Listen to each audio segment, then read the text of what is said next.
You fill in, Papa, whatever. Your live started. Yeah, go ahead. Okay. Praise God. Thank you, Jesus. Hallelujah. In the name of the Father, and of the Son, and of the Holy Spirit. Amen. Daddy, we thank you and we praise you. Thank you, Daddy. Thank you, Jesus. We praise you, Jesus. Thank you, Holy Spirit. We praise you. We thank you. Daddy, thank you for gathering us together once again on this beautiful day to listen to your wonderful, wonderful words of living water. Thank you for teaching us so much. We have gotten such an insightful, such a deep, deep revelation from this passage on the Samaritan woman. I would never see this passage in the same light again, because to me previously it was just kind of like a story, but now it's truly, truly has become a real encounter that is so, so real that Jesus is actually speaking to each one of us. We can even place ourselves in the shoes of Jesus and in the shoes of the Samaritan woman. After we have first, we are like the Samaritan woman. We encountered Christ. Probably each one of us have our own wells of, in the different situation in our life. We're all at the different well. And when we encountered Christ, we didn't stay there. What we received, we became Christ to others. And this is what I have been able to take away from the past, I would say, I think 2 weeks now, the teaching that you so beautifully gave Holy Spirit through our beloved Papa Johnson. And I truly thank you, and I believe everyone is also touched by this passage. And we learned 4 things earlier on about this woman. She was in isolation, she was ignorant, she was tired, and she was inconsistent. Now, looking at the 4 points, isolation, the first point, she was actually living in sin and in isolation, like how I was living in isolation, because I was ashamed of what happened to me, and I would avoid certain people. So I can pretty much relate to that. I was living in isolation, just like how this woman was. And the second thing we saw about her was that she was ignorant. She was in sin, but she didn't know that she was, and she didn't know she was ignorant of that the sin that she was in would actually lead her to a cursed life. I recall a friend who actually sought one man after another, thinking the man would satisfy her needs. Praise Jesus. And the marriage, she married one person after another. I'm not judging or anything, but I believe this is like how this woman was, thinking that her needs would be satisfied. So she continued in that manner, but she was ignorant of the fact that this is what she was ignorant of, is that this lifestyle of sin would only bring curses upon curses. That's why she never got satisfaction. And she could not taste the living water. Thank you, Jesus. Hallelujah. And we also saw that he was tired, right? When a person is living in sin, praise God. Thank you, Jesus. Papa, sorry, I think I'll mute you for a while because there was some sound coming. Praise God. Thank you, Jesus. Hallelujah. She was tired, and when a person is living in sin, there's no way a person can enjoy life in abundance. I was tired my life.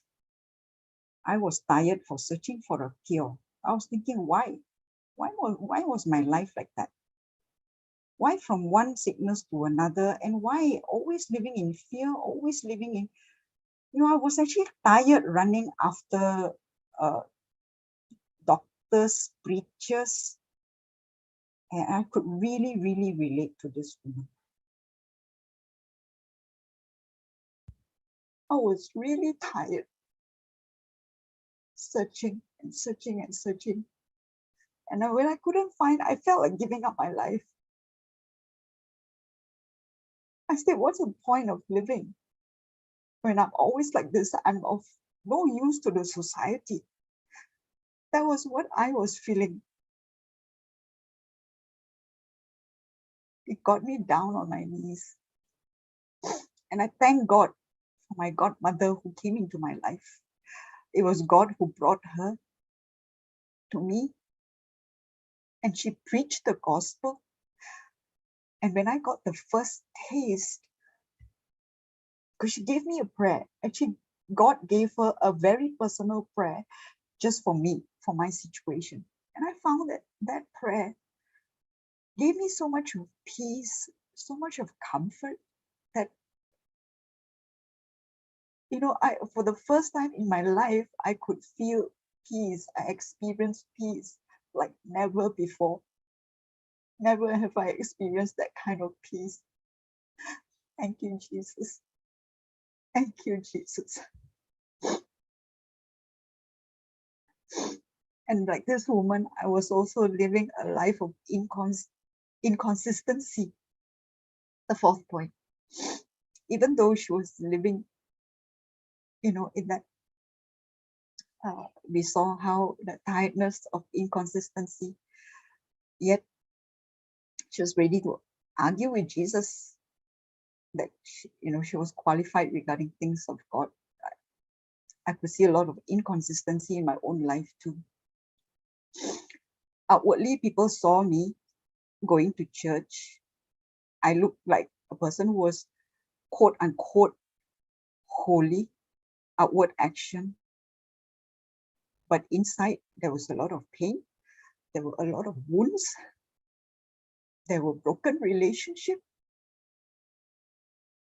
It was just inconsistent with what I say I believe in. And I didn't even know the word belief that time.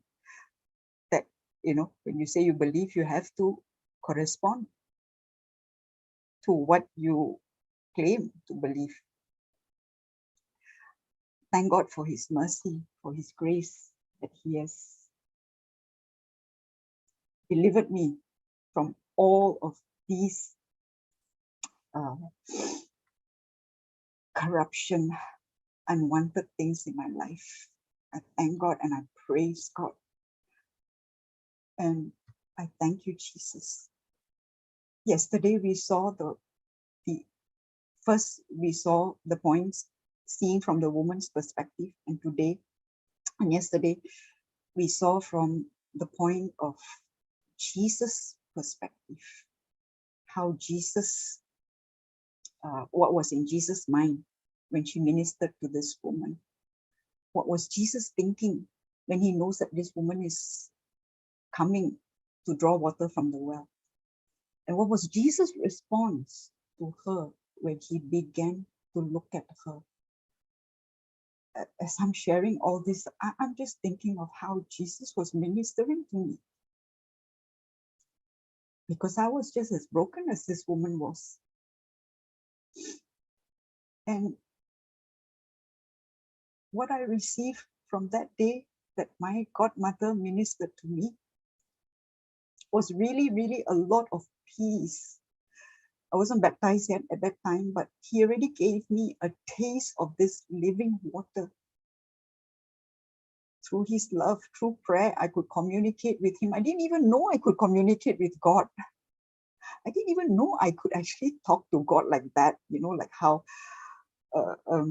how friends talk, like how parent and child would speak to each other. I didn't even know all that because I came from a Taoist background, and being in a Taoist background, it was all about like what is said in Matthew 6, right? Paganism. It's all about I pray to get my needs, and then I offer to God what He has done for me. You see, it's completely opposite of grace. Totally different, because grace is what I don't deserve, but God is willing, so willingly giving it to me, to all of us, not just me. When I'm speaking, you put yourself in that shoe. He's giving it to you as well. And He has given, not that He's giving, He has given. Only I have to receive at my end, just like how this woman received it. So when I receive the grace of God, at this first touch of love, I remember the first time I walked into the church, it was complete peace, complete. I was even getting chills. How to describe that? I would say it is like a feeling of ecstasy when the songs were sung.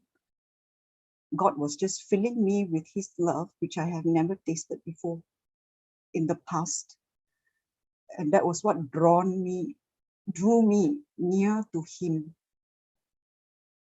And He kept drawing me nearer and nearer ever since that first touch, that first taste of His living water.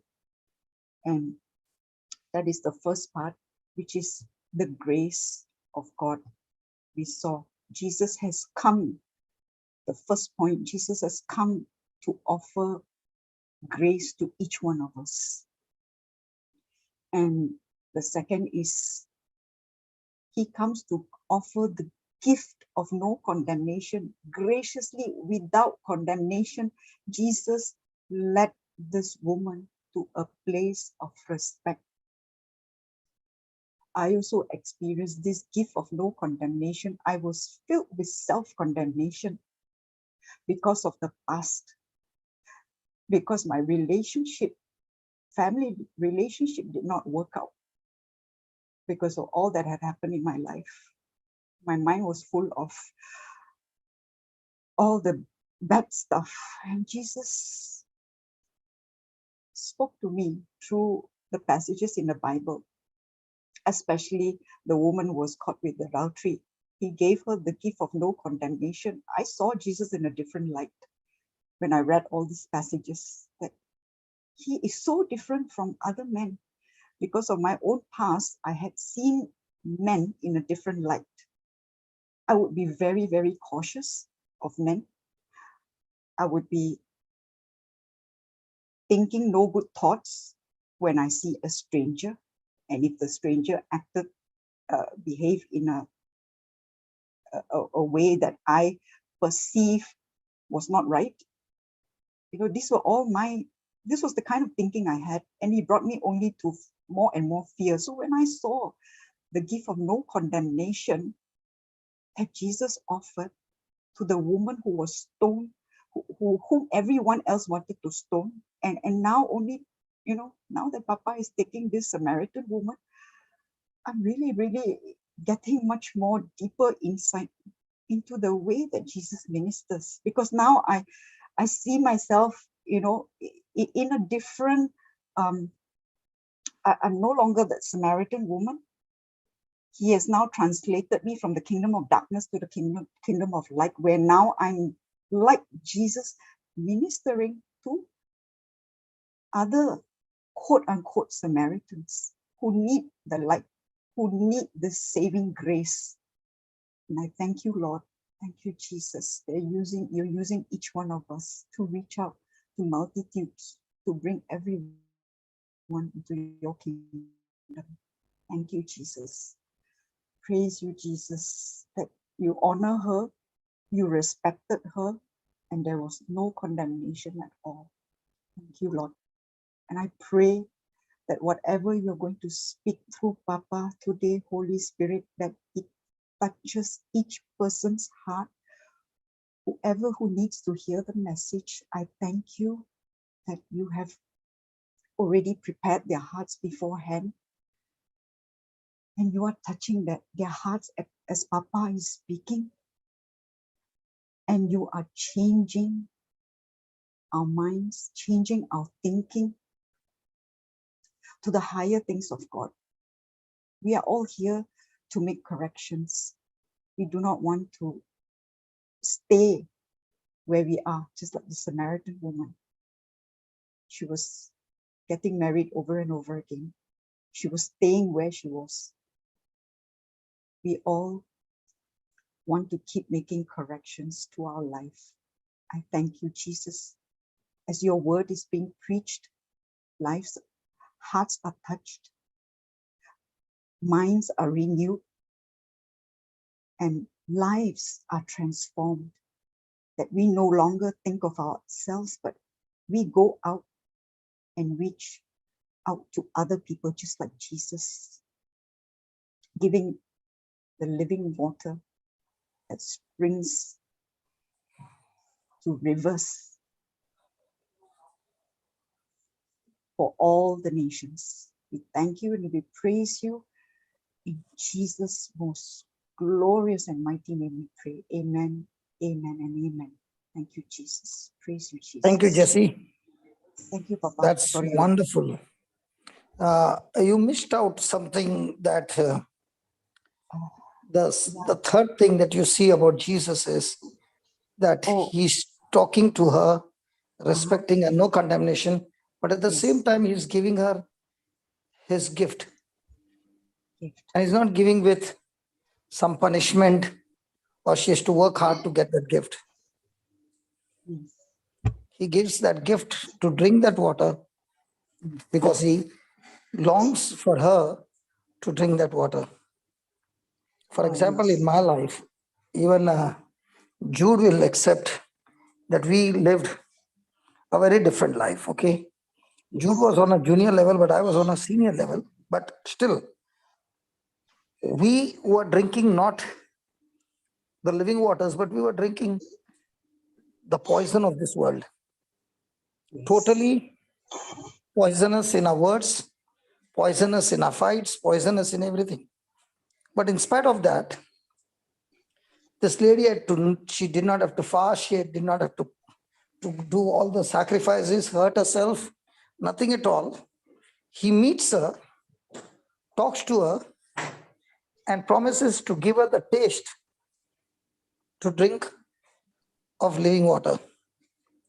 And this living water that he has promised her would satisfy.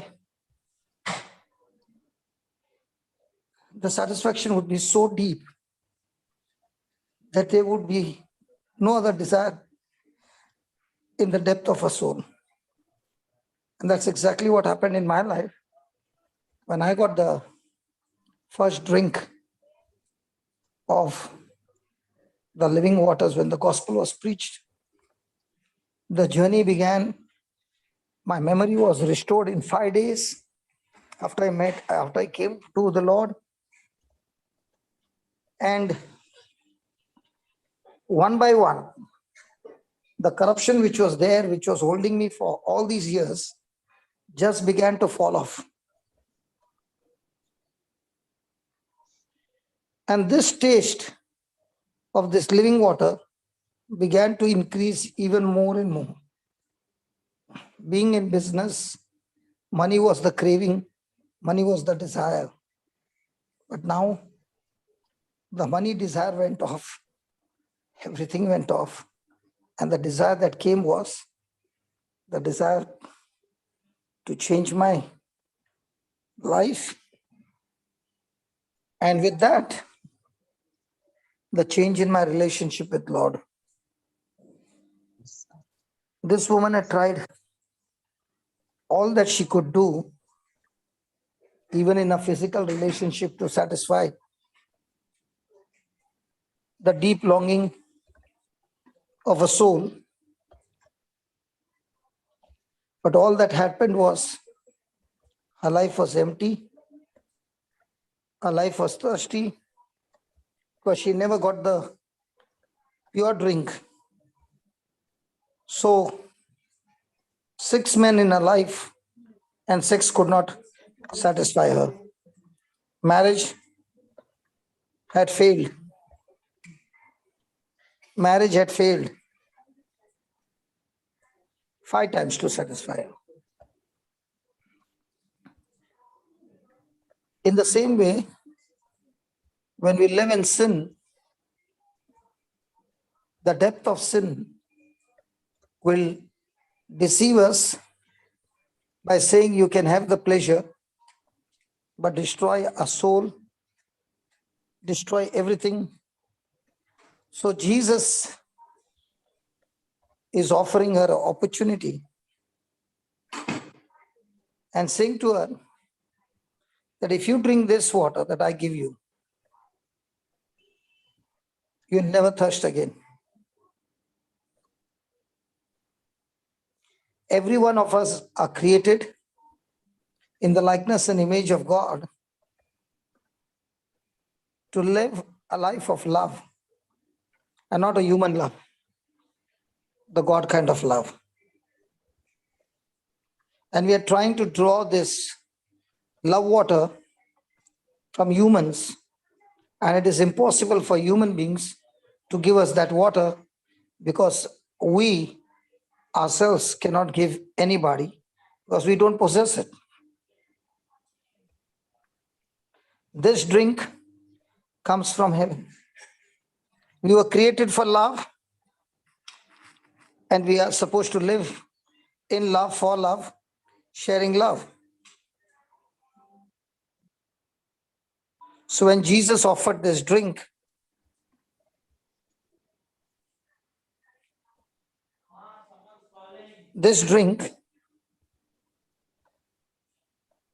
that she would taste would be in her well of everlasting life, rivers of living water.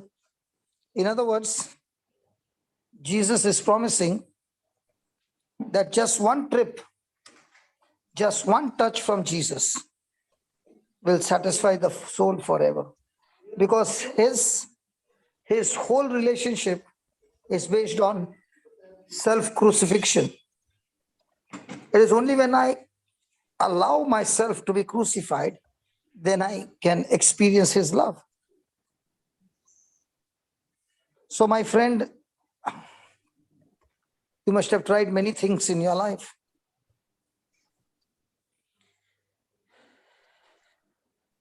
But yet with all that hard labor and everything, you still find your life empty and unfulfilled. And that is why Jesus is saying, when you seek me, my kingdom, my righteousness, all that you're longing for will be manifested in your life, because my Father himself will give it to you.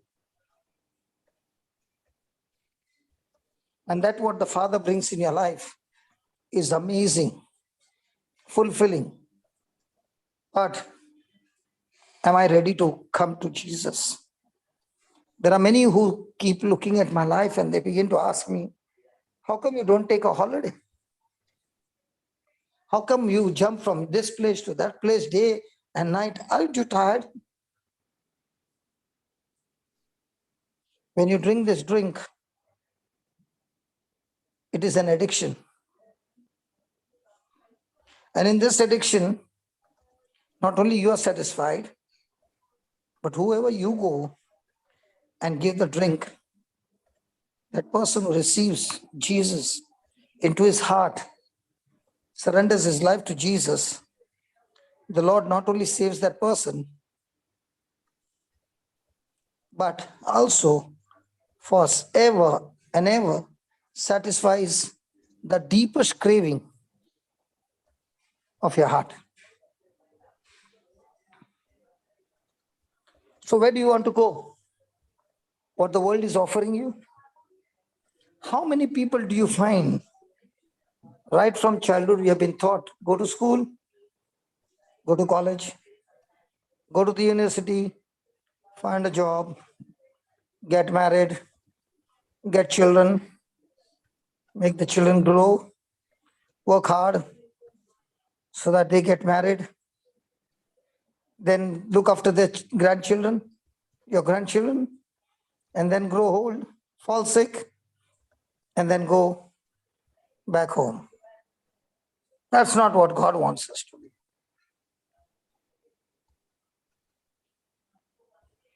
I've lived 33 years without Christ, and I've lived 24 years with Christ. And these years with Christ has been so awesome that even my business could not satisfy me.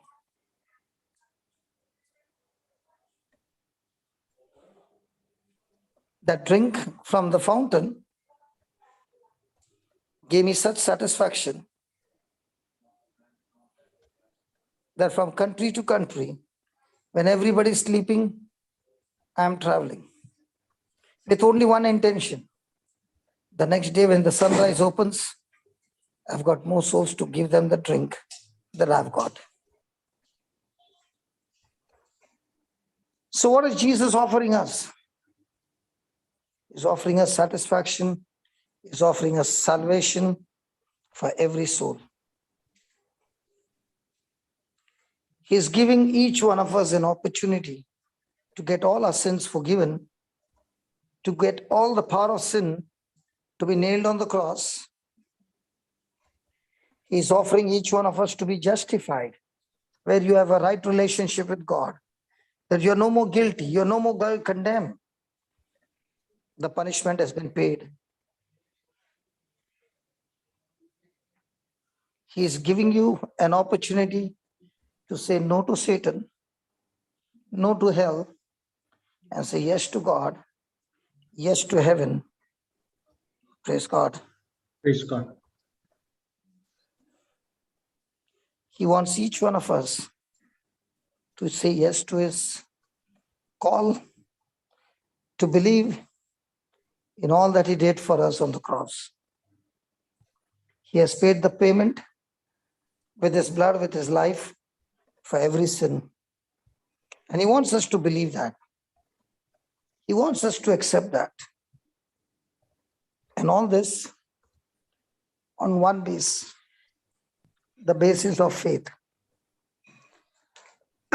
When I say the basis of faith, it means there is absolutely no physical evidence, no physical evidence at all.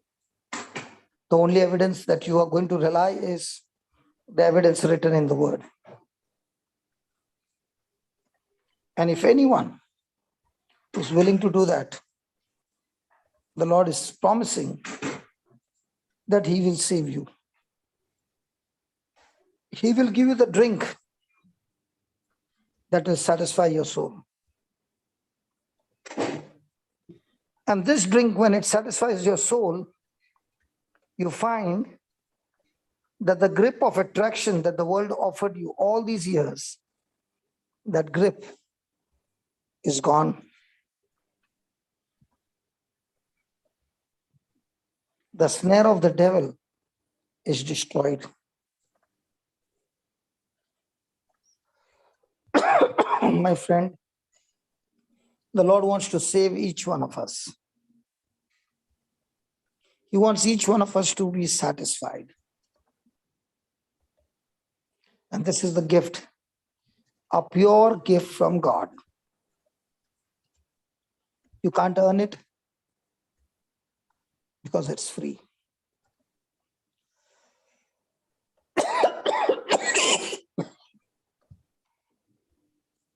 I'll just be back in 2 minutes. Just discuss what we just heard, please. Can I come back in 2 minutes? Yeah, Papa. Yes, Papa. Praise God. Thank you, Jesus.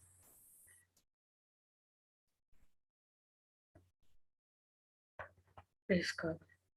Praise God.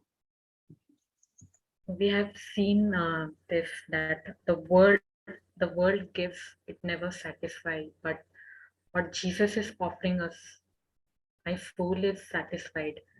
Praise God. Thank you, Jesus.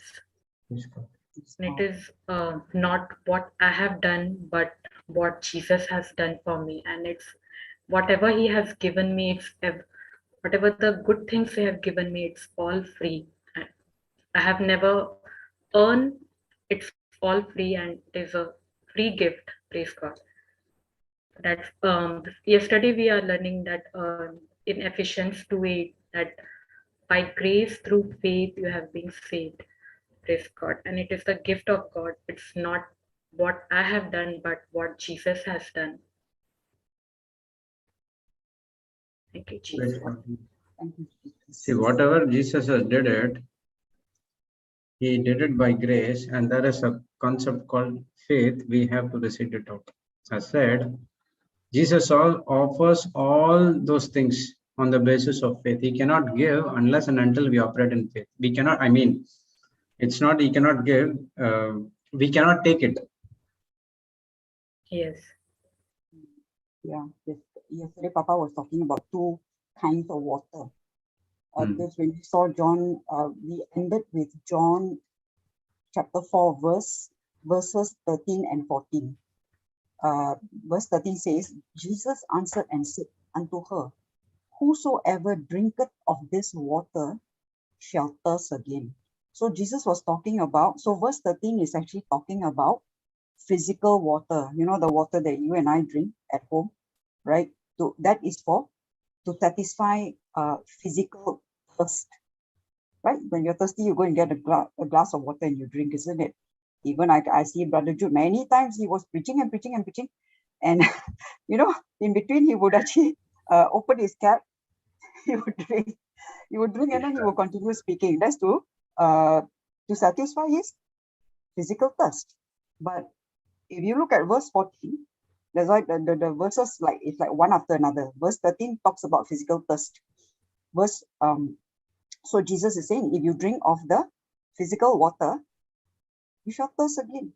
What is this? It's not just talking about, you know, physical water as in the water that you are drinking. It's also symbolizes, what was this woman drinking from? Relationship. 5 men she was married to, right? She was drinking of what the world was offering. Isn't it? Yeah. That is also a kind of drink. And Brother Jude even took his own example. What was he drinking? That, you know, and also thinking that it would satisfy. But so what do we get? Hangovers and stuff like that. So that is talking about the physical, how to say, physical drink. It can be any kind of drink. It's not just talking about water, not talking about alcohol, not even talking about, you know, sodas that some people actually crave for sodas, you know. I've seen that. I really have seen that every day the person must drink soda, but it's you know that it won't satisfy that person's thirst. And some go into relationships, some go into whatever kind of addictions. Even I myself was in certain addictions in the past, thinking that those things would actually would satisfy me, would kind of like keep me occupied for me to forget what was the past. Thinking that I could forget the past, but no, it does not help. You are just like pushing, you know what they say, pushing it under the carpet, you know, sweeping the dust under the carpet. It's just doing that, but the dirt is there. You just need to lift up the carpet, you can see the dirt is there. The dirt is not gone. So that was what I was doing, pushing, sweeping everything under the carpet, thinking I don't see it, it's fine. But no, it's not fine. It's not fine. I was living a miserable life. So verse 14, that was verse 13, no? Physical drink.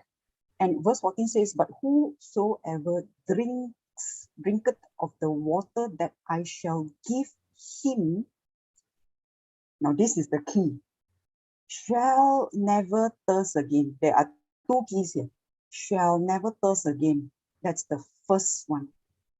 That means it satisfies you forever, once and for all. When I tasted Jesus, I did not want to go back to the things that I used to do because it never satisfied me. Of course, it's a process. I wouldn't say, you know, I change instantly because the renewal of mind is a process. It doesn't happen like, you know, one day I wake up, wow, I'm super, you know, my whole thinking was changed. It's a process. Every day, right? You come to class for what? It's for this renewal of mind.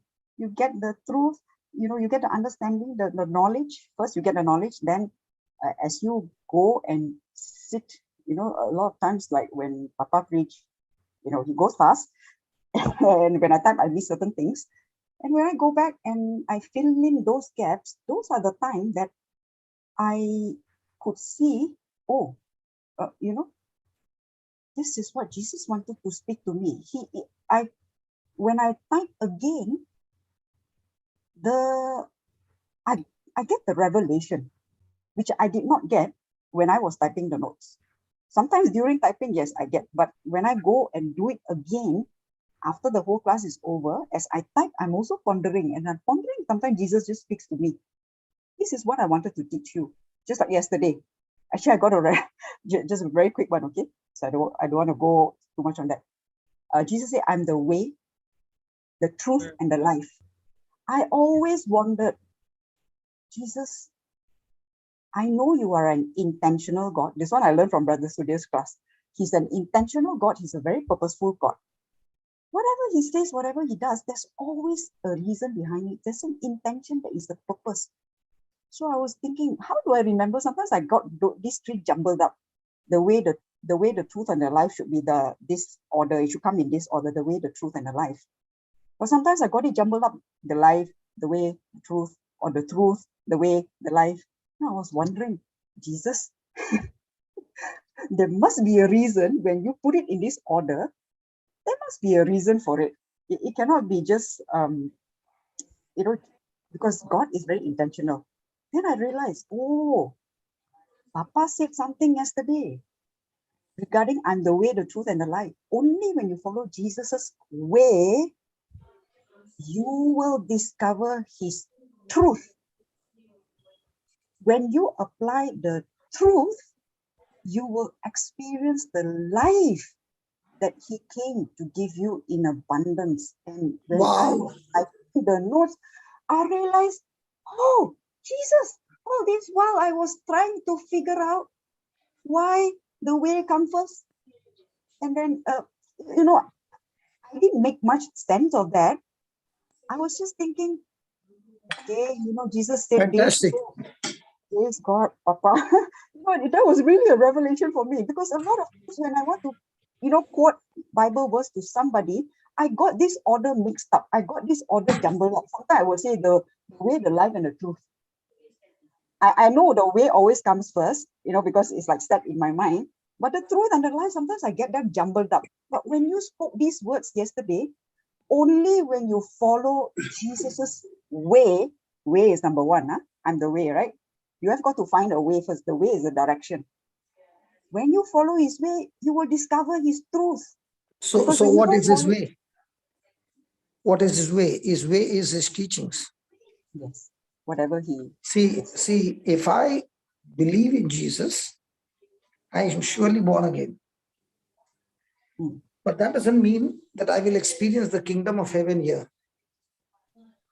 Okay? But when I follow his teachings, I will experience his heaven over here, because that is the way. And when you follow his teachings, from the teachings, he will give you experience, and hidden mysteries will be revealed to you. That's when you'll come to know the truth. And that truth, what you apply, will now bring forth life in abundance. And with this life flowing in abundance, when you go and meet somebody, it's just a flow that is flowing through you, the anointing that is flowing through you, that is bringing conversion and change in people's life. So if you have failed to walk the way, then you have failed to know the truth. Then you have failed to apply the truth.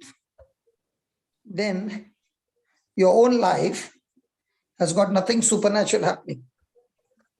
And the first thing that you see about this woman, the moment she found the way, she stopped the argument.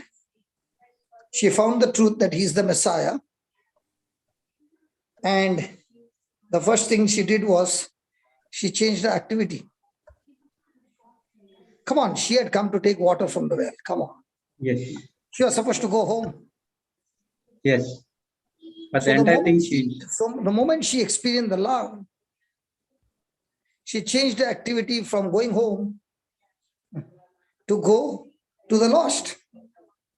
Why do you think people, after receiving the anointing, they go home? Anointing. To give it to everyone. What I see in the early churches, when they got the anointing, they never went home. Yes.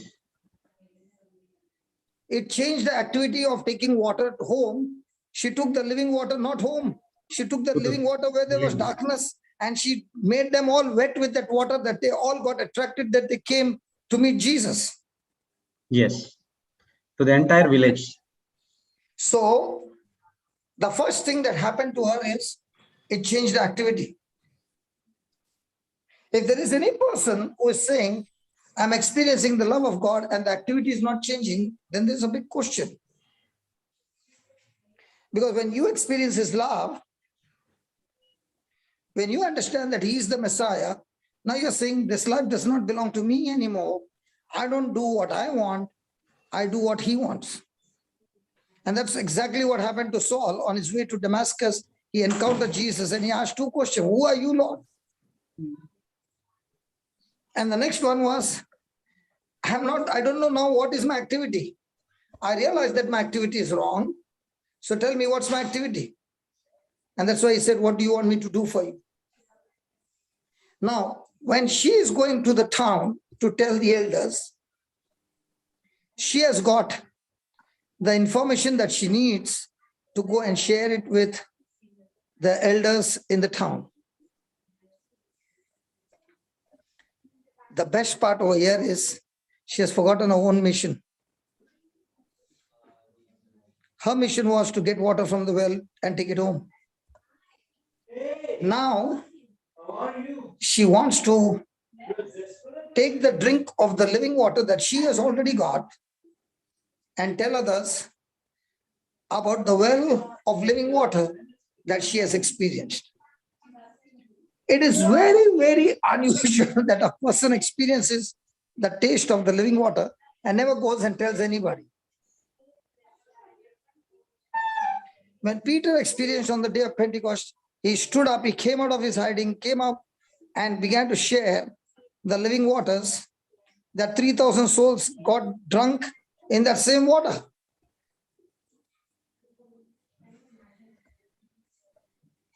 This well has got springs inside that once it starts to flow, you cannot keep it in. You cannot stop the spring. It will keep on flowing.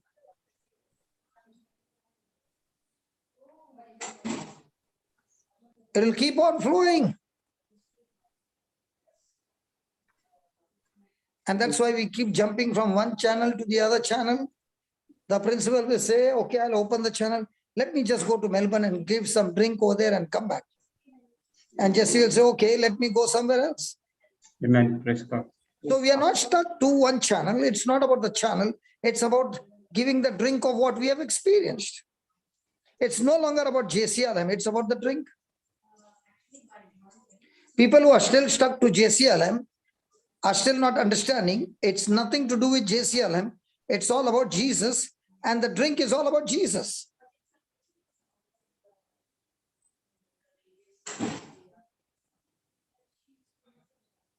And that's why she's saying, from the time I took this drink, I'm different. My past is over. I am experiencing the love that I never experienced from the 6 men. I found the perfect man, the 7th man. And I want others to experience that too. And this is what Jesus does in our life. He redeems us. That's why the word redeem means he ransoms us. He sets us free from the chains of slavery. He changes the person from inside out. He changes the person on the inside and makes him brand new. And that's why the Bible says those who are in Christ Jesus are new creation. Why new creation? Because he's a brand new person. The old activities and attraction of sin and of the world is gone. They don't attract anymore.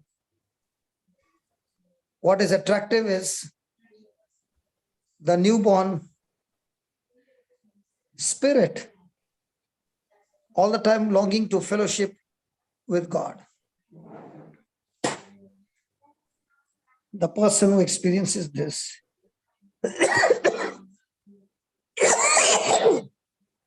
Jesus. the person who experiences this new birth, he knows and he knows that he's saved. He knows that I'm now different. He's no longer interested in the old stuff. Like I'll tell you, I never stopped going to the club, but the desire to go to the club was gone. I did not desire to keep myself from my old friends. The desire was gone. I used to be watching movies. There's no more desire to watch TV. I began to realize that there was something that was different. And as I told you, I was just 1 month old in the Lord, and I was already preaching that Jesus is my Messiah. In those days, I did not know what to preach. So all that I was sharing with people is my experience of how God had changed my life. And the more I went around telling people what the Lord had changed my life, more and more people wanted to hear what had happened. They wanted to know how Jesus has changed my life so that that same Jesus can change their life as well. And as I began to share the secrets, I found signs, wonders, miracles all started happening because as they heard, there was repentance. And because of that repentance, Jesus came in. And when he walked in, he changed everything. Praise God. Praise God. When he changes you inside out, Yes. you walk different, you talk different, you think different, you fellowship with people that are different. Because now you have a brand new life. And you want nothing to do with the old stuff.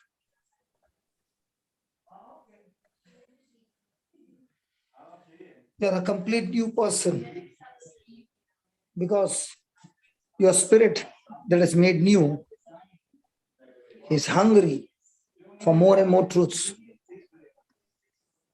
And these truths change you from inside out. And because of that change, all the activities have changed. And that's what Ephesians 2:8 and 9 says, I think 10 says, that we are his workmanship, created. Put that Ephesians 2:10. You can start with 8.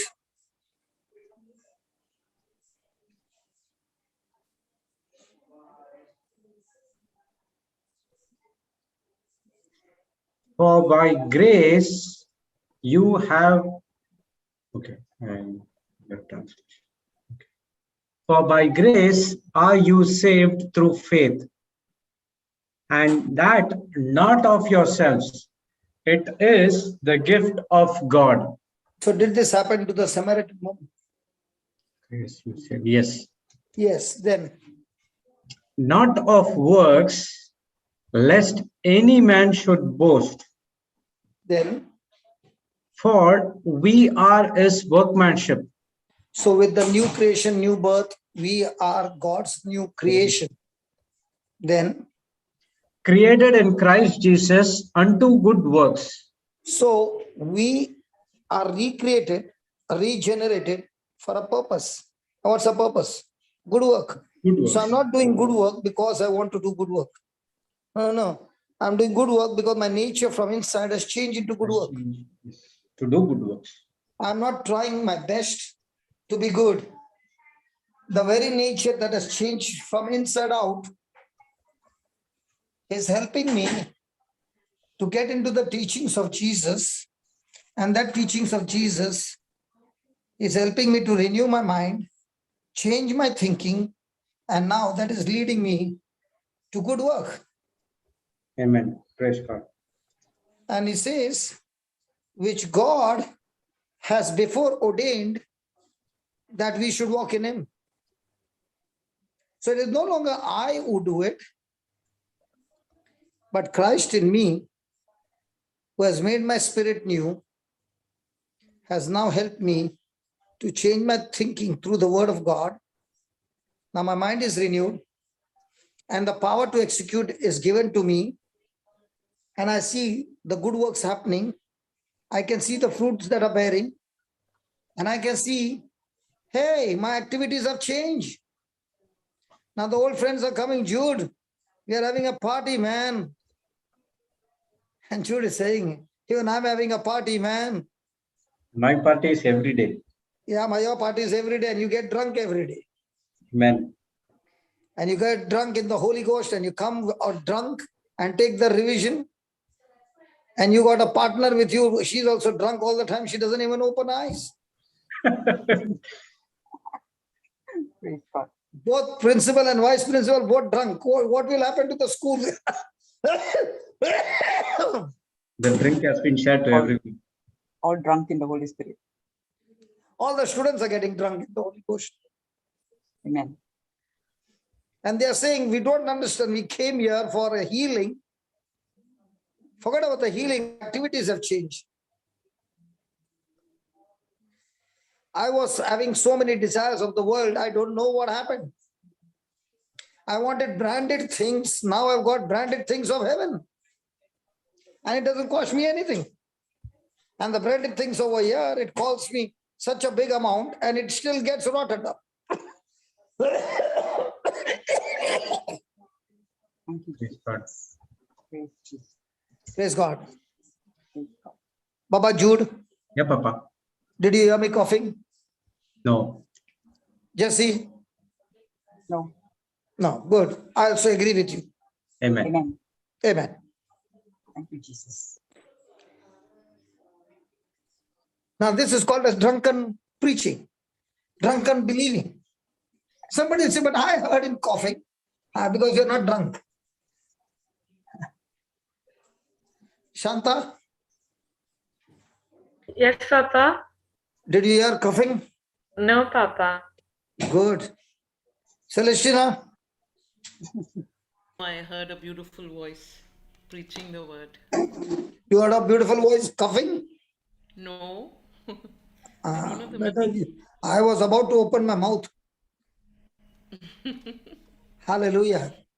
hallelujah. Thank So you. this is called as being drunk and set the thermostat. Amen. Amen.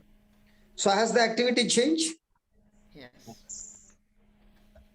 If you are saying, I'm a new creation and I have received Jesus as my Lord, God and Savior, and you have encountered Jesus and your activities are not changing, there's a big question mark.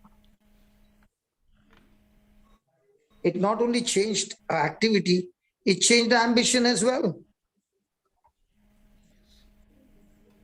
Those were the days she was running after men. Now she's running after men to tell them about Jesus. Praise God. Both the times she's running after men, but first time she was running after men to get love from them. Now she's running after men to tell them Jesus and saying, hey, you want love?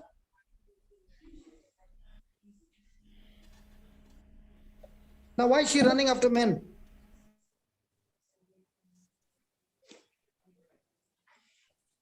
Tell me, isn't this woman supposed to be running after the woman? What men could satisfy. Tell me honestly, shouldn't this woman run after women? But she's running after men. You know why she's running after men? Because every man in that city knew who she was. Because of her sinful life. And they were the first ones that needed this agape love from the Lord to change their soul. And she's after the big ones. And she goes after them. Now, now I'm asking the woman, okay, Celestina, Jessie, Shanta. Looking at this woman's character, will the men like her or hate her?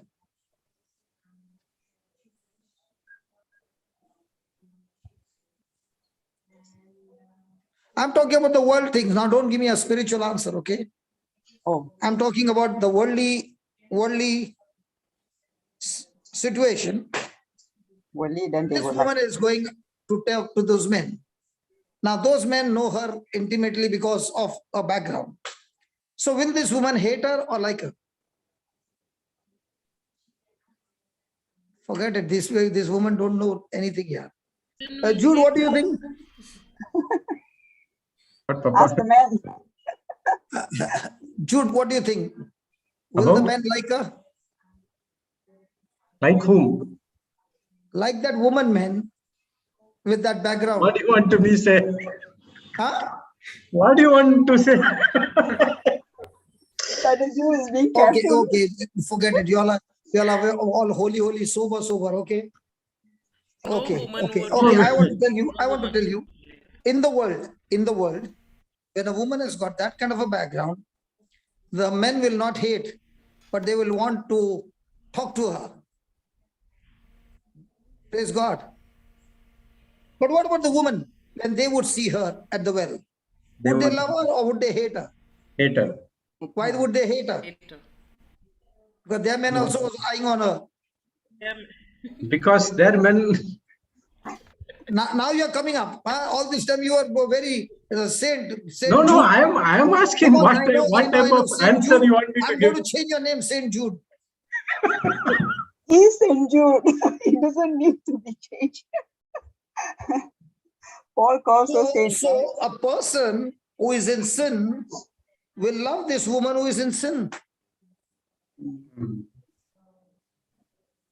So how many people do you find who are in the world and how many people do you find in the light? Which one is more? World. So which kind of people will love her? Forget about love, like her. Worldly people. So where will she run? To the men. So when she runs there, they don't know that she's carrying the gospel. Ah, okay. Yes. See, that's exactly what happens. When they look at me, they from a distance, I look like a rowdy.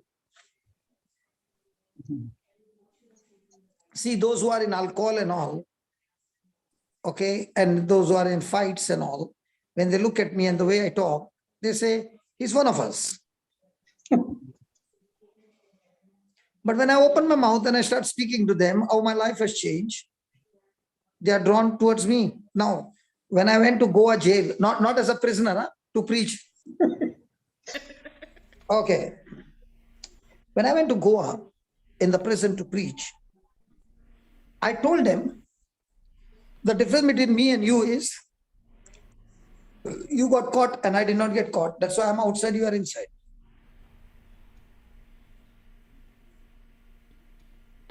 And the next thing I said, I've come to give you a formula which can get you out. I've come to give you a formula that can give you peace. Do you know what? Everyone wanted to pay attention to what I was saying. I'll tell you, God is my witness. When we prayed for the gift of tongues, 95% of them were praying in tongues. I'm talking about this happened in the prison. We had 3 days live-in retreat. You heard, Jude? No? 3 years. We had 3 days live-in retreat in the prison. The Right. only difference was we had to go out, they were in the prison. Praise God. Yes. A retreat in the prison will always be living, because they can't go home. Only we were allowed to go in the morning and come out in the evening. In the evening. Yes. So what happened when I began to talk to them? They were curious. What is this man talking about? How can this man say he has got so much of peace when he has done all the rotten things like we have done? And I introduced to them Lord Jesus. I remember I was in Sharjah. It was a Christmas day in Sharjah. And we had got opportunity to go and cut Christmas cake. And I was given about 30 minutes to talk. And there was a soldier or a guard who was watching there.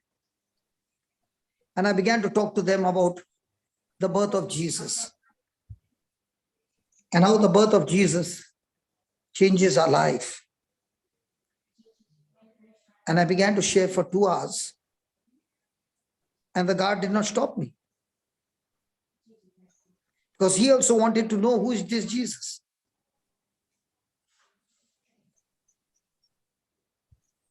The last time she was running after men, she was running in sin. This time she was running after men. She was running in the same direction, but with the light. And because she was running with the light, things are different. So the first thing is, there was a change in activity. Now, there was a change in ambition.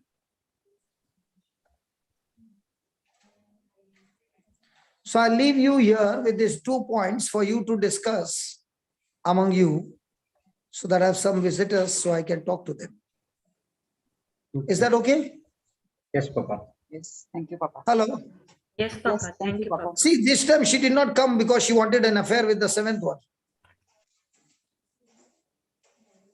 This time she had come to share the perfect man she had met, who gave her the perfect love. Her ambition changed. You know, when people say, I'm born again, and the ambition doesn't change, it's a big question mark. If the activity doesn't change, it's a big question mark.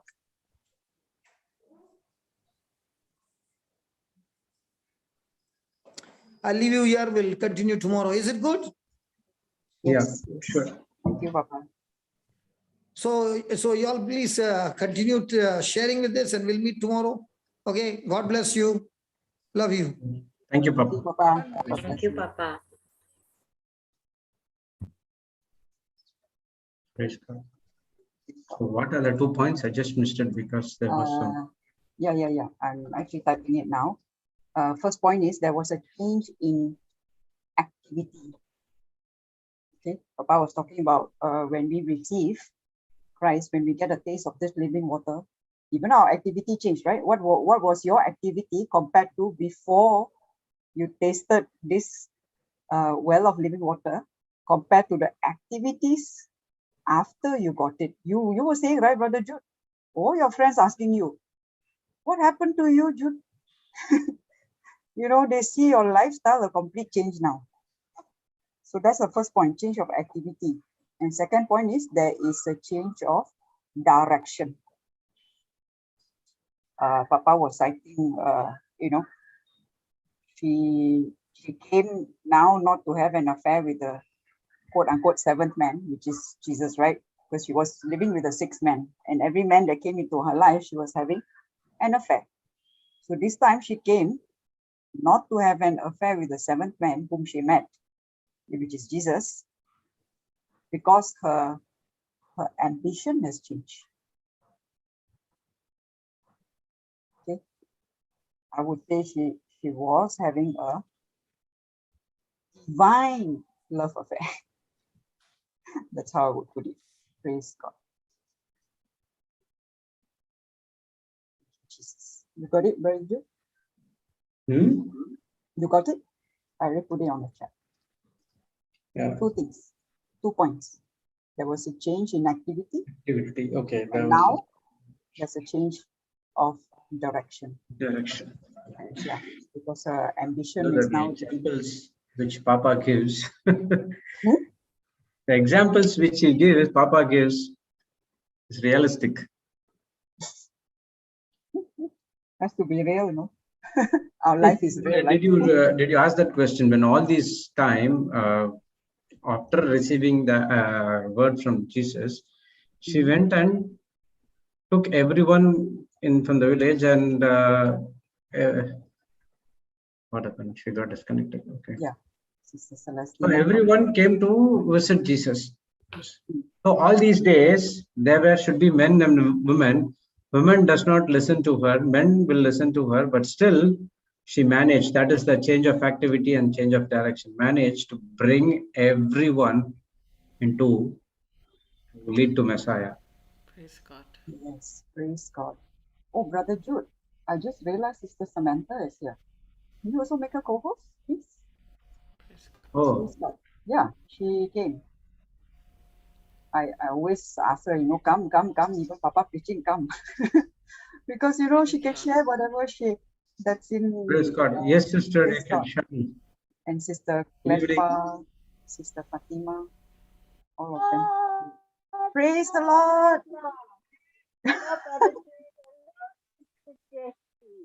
Praise God. But we can't hear you that clearly. Yes, sister, your Are you- voice is. Are you near your mic? No, I'm on my way. Can you hear me now? Now much better. Yeah, now it's clear. Praise God. Praise God. Praise God, sister. Nice to have you. Hello. A lovely Always good voice. in the Lord. Never ask her, how are you? We know that we're always good in the Lord. Praise God. Amen. Praise God. Praise God. Hello, brother.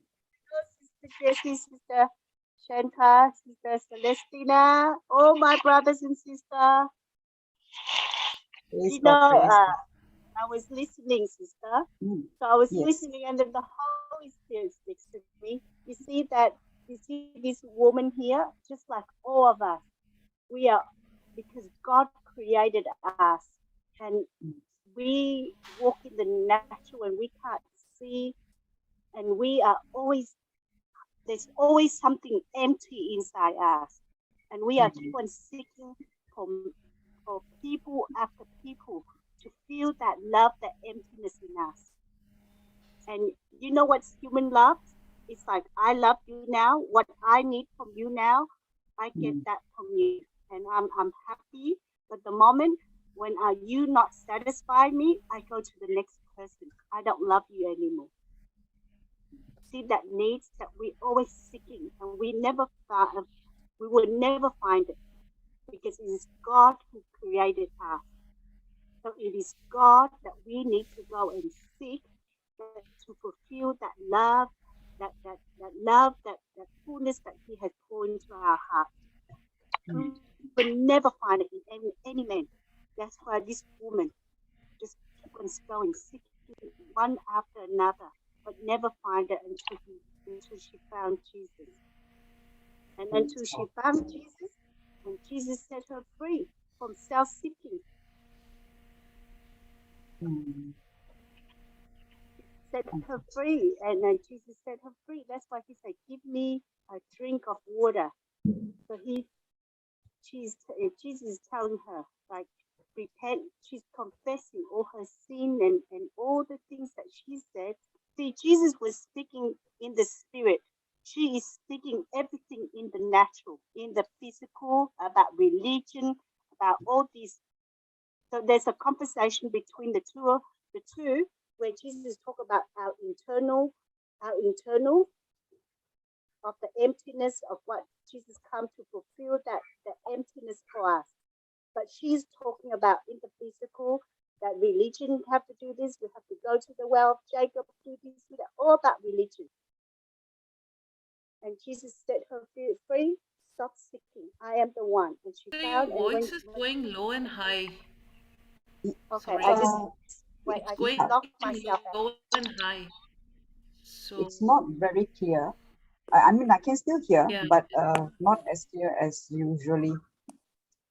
I don't know whether she's attached to any. Sister? Are you Yes, using some sister. device? 1 second, sister. Goes low, then high. Like how you always come on Tuesday? That one is clear. Did you change something today? Praise God. Praise God. Thank you, Jesus. Thank you, Jesus. Can you hear me now? Praise Yes, God. Praise God. Thank you, Jesus. Clear now. Thank you, Yes. Jesus. I was on a speaker. Sorry. Okay. Praise God. Obviously, so I can hear. Yes. But you see how Jesus set her free, and she was what you see when we come to Jesus, you see how she was truthfully telling her what she's like. They are not my husband.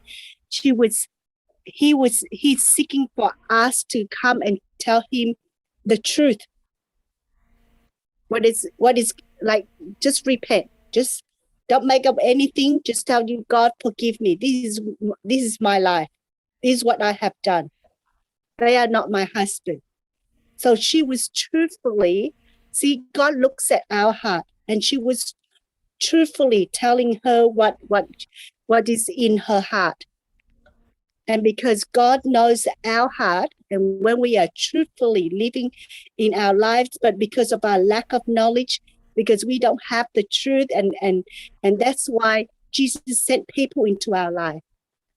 And when we come, and when she comes and know the truth, straight away, God opened her spiritual eyes, and she was got self-delivered straight away. And it takes only one of her to save the whole village. You see that? It takes only one person to save all the people around us. But we have to have that pure heart, that clear conscience in us. That when we come and seek God, we seek with all our heart. Not like the motives and the perspective, it's still on self.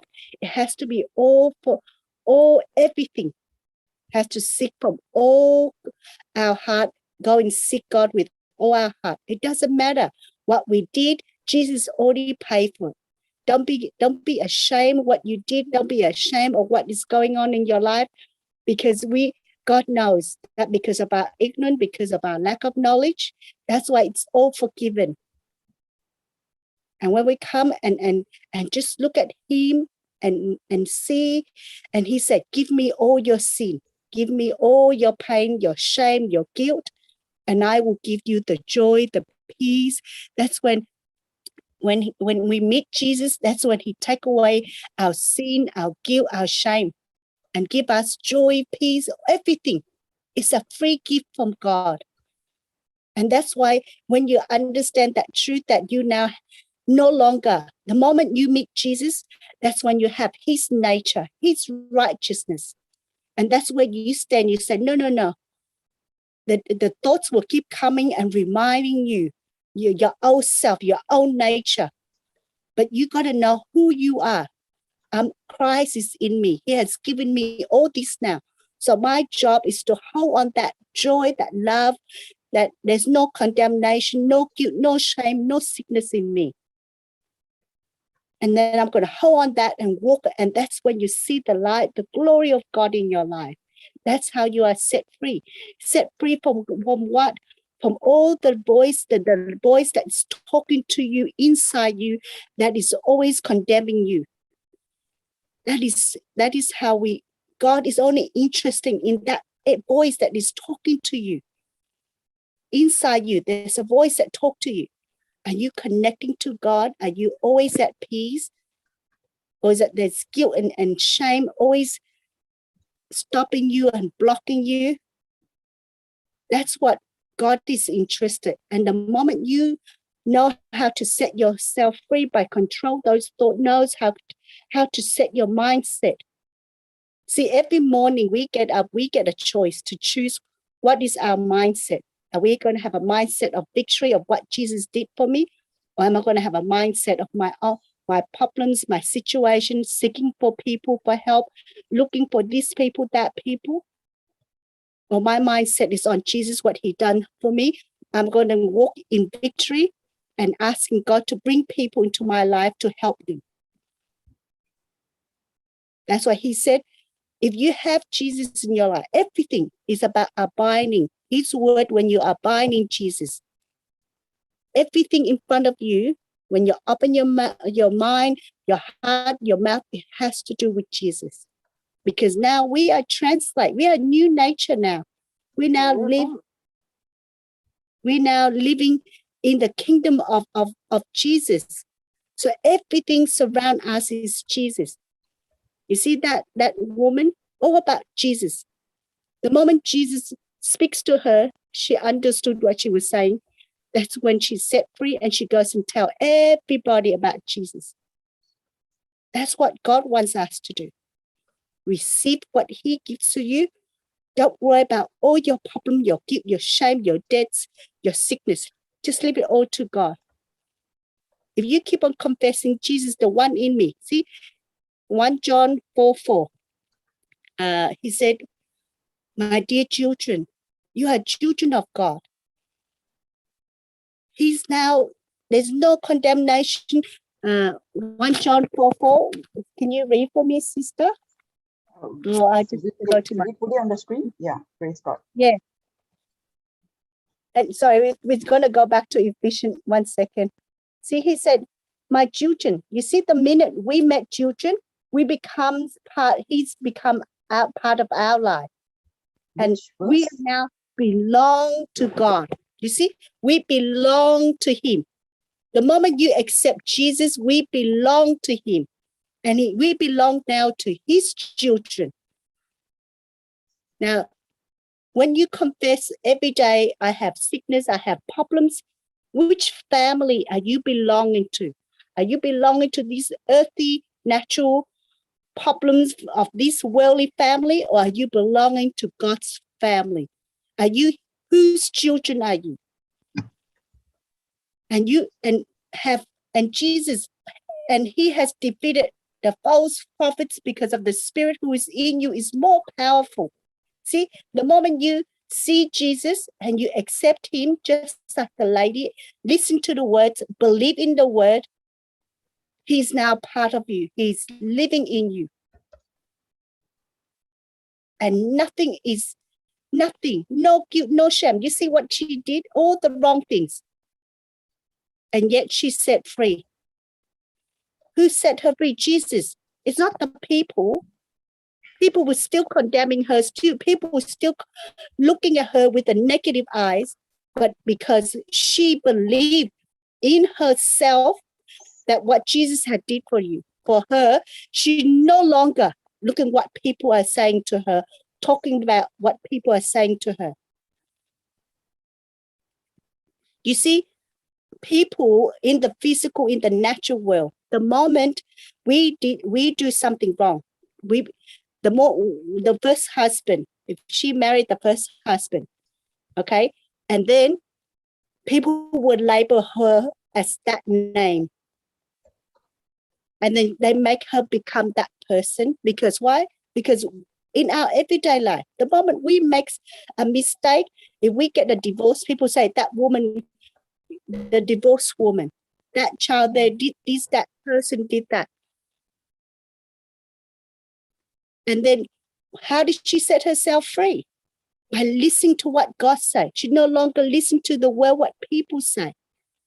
And when she believed in herself, what Jesus had did for her, the Holy Spirit, the one in her is now living in her. Okay? He is speak on her behalf. That when she speak, everyone, the whole village got saved too. See, you see how God have saved us, each and every one of us to save. Doesn't matter what our past. And in the natural, I don't think any one of us would do anything like that woman. But God has used the worst scenario, that the physical in the natural world, that people, put that as the worst things. And even Jesus saved her. And she It took only one person of her and the whole village saved. Imagine all of us. You see how our mind, see the thoughts, the imagination that we have to renew and change the way we see what God sees in us. That's how you are set free. But if you keep on thinking about, what I did, what people think about me, what I think about other person, you will never be set free. That's when, how do I set free? By put myself to death. It's no longer I who me, myself, is Jesus is in me now.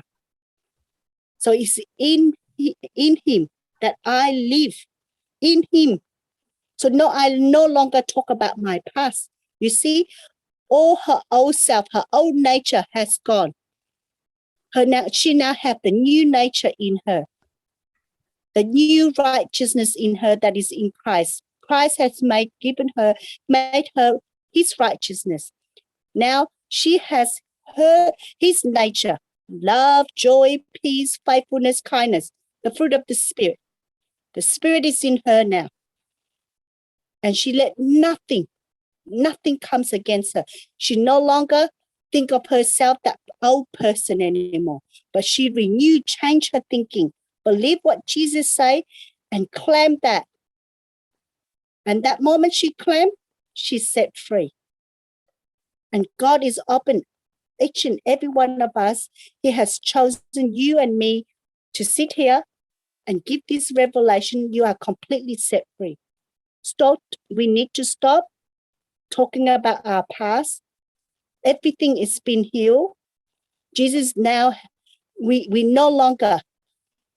Jesus no longer on the cross. That now there is no longer in our life.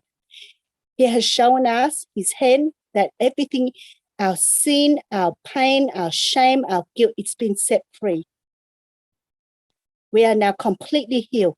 There's only scar on his hand, on his body, to show what he has done for us. So we have to be set free. If we set free, that means we are healed in every area of our life. That means we no longer, like that woman, look at our past anymore. I'm not that person. I used to be a horrible person. I'm not that person anymore. You see how Saul become Paul? He said, I'm no longer that person. So it's all up to us. Praise God. Thank you, Jesus. Thank you, Jesus. Praise Jesus. Sister Samantha, praise God. Praise God. Can you hear me? Yes. Praise God. Thank you, Jesus. There is a request for you. Yes. To make a faithful prayer. I'm going to post it to you. Okay? Yes, sister. It's on the chat. I will read it out, but I've already posted it to you. Okay?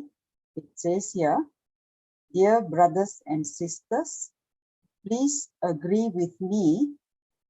Joseph's digestive and immune system is perfect. Motion, urine, and gas passes freely. His backbone is strong, healthy, and perfect. All his body parts are functioning well in the name of Jesus by the power of the Holy Spirit. Every part of his body is functioning well in the name of Jesus. Amen. Can you make all of them agree and make faithful prayer? Requesting you, Sister Samantha. Praise God. Okay. So before we make agreement prayer, sister, we always have to ask God to forgive all the sin, the words, the thoughts that we have been thinking and that we have been talking, that we have been doing throughout the day. Because we cannot make agreement prayer until we repent first, because the prayer won't work. Because throughout the day, there are moments we are thinking about the situation, and that moment there, we are agreeing with the enemy. Okay. So before we make any agreement prayer or any prayer, please always apply 1 John 1:9 first. Then you cast and bind, and then you make agreement prayer. That's how I do it. And I see, because the moment you repent, that's when you are now, all your unrighteousness are forgiven. That's now you can rebuild and you can resist the devil. Otherwise, he will not flee away, because the whole day you've been entertained with him. Praise God. So let us go make agreement prayer. Father, we come to you, we praise you, we glorify you, we honor you, we thank you, Lord, that you have opened our spiritual eyes and our spiritual ears, Lord, and your grace, Lord, is all among us, because you are the living God and you are in the midst of each and every one of us, Lord. Father, in the name of Jesus, we ask you to forgive all our sin, our words, our thoughts, our action, anything that's not aligned with your word. Forgive us, oh Lord. Father, in the name of Jesus, we cast out every malfunction in Joseph's digestive immune system, every emotion, every infirmity, his backbones, every part of his body that is not function. We bind it, we cast it into the sea right now in Jesus' name. Father, in the name of Jesus, we plead your precious blood flow into Joseph's body, the whole being, spirit, soul, and body.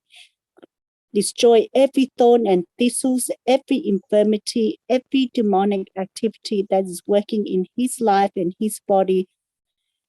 It's been destroyed by the precious blood of Jesus. Father, in the name of Jesus, we speak and we believe, Lord, that his digestive and immune system is perfect. Motion, urine, and gas pass freely. His backbone is strong, healthy, and perfect.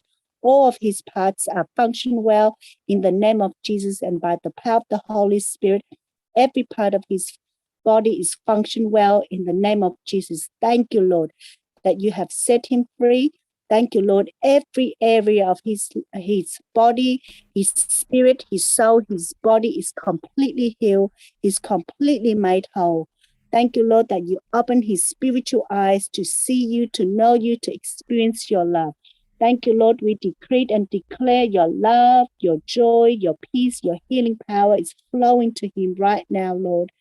Every part of his body is completely healed right now in Jesus' name. Thank you, Holy Spirit, for restored and made him completely well, completely made whole in every area of his life, every part of his life, and his whole being is completely healed in Jesus' name. We make this prayer in Jesus' name. Amen. Amen. Amen. Amen. Amen. Thank you, Jesus. Amen. Sister, the Holy Spirit, you know, he teaches me, when you pray for healing, it has to be from the spirit to the soul and to the body. If the spirit is not healed, the soul will not be healed, the body will not be healed. Yes. So when you pray, it needs to be the whole being.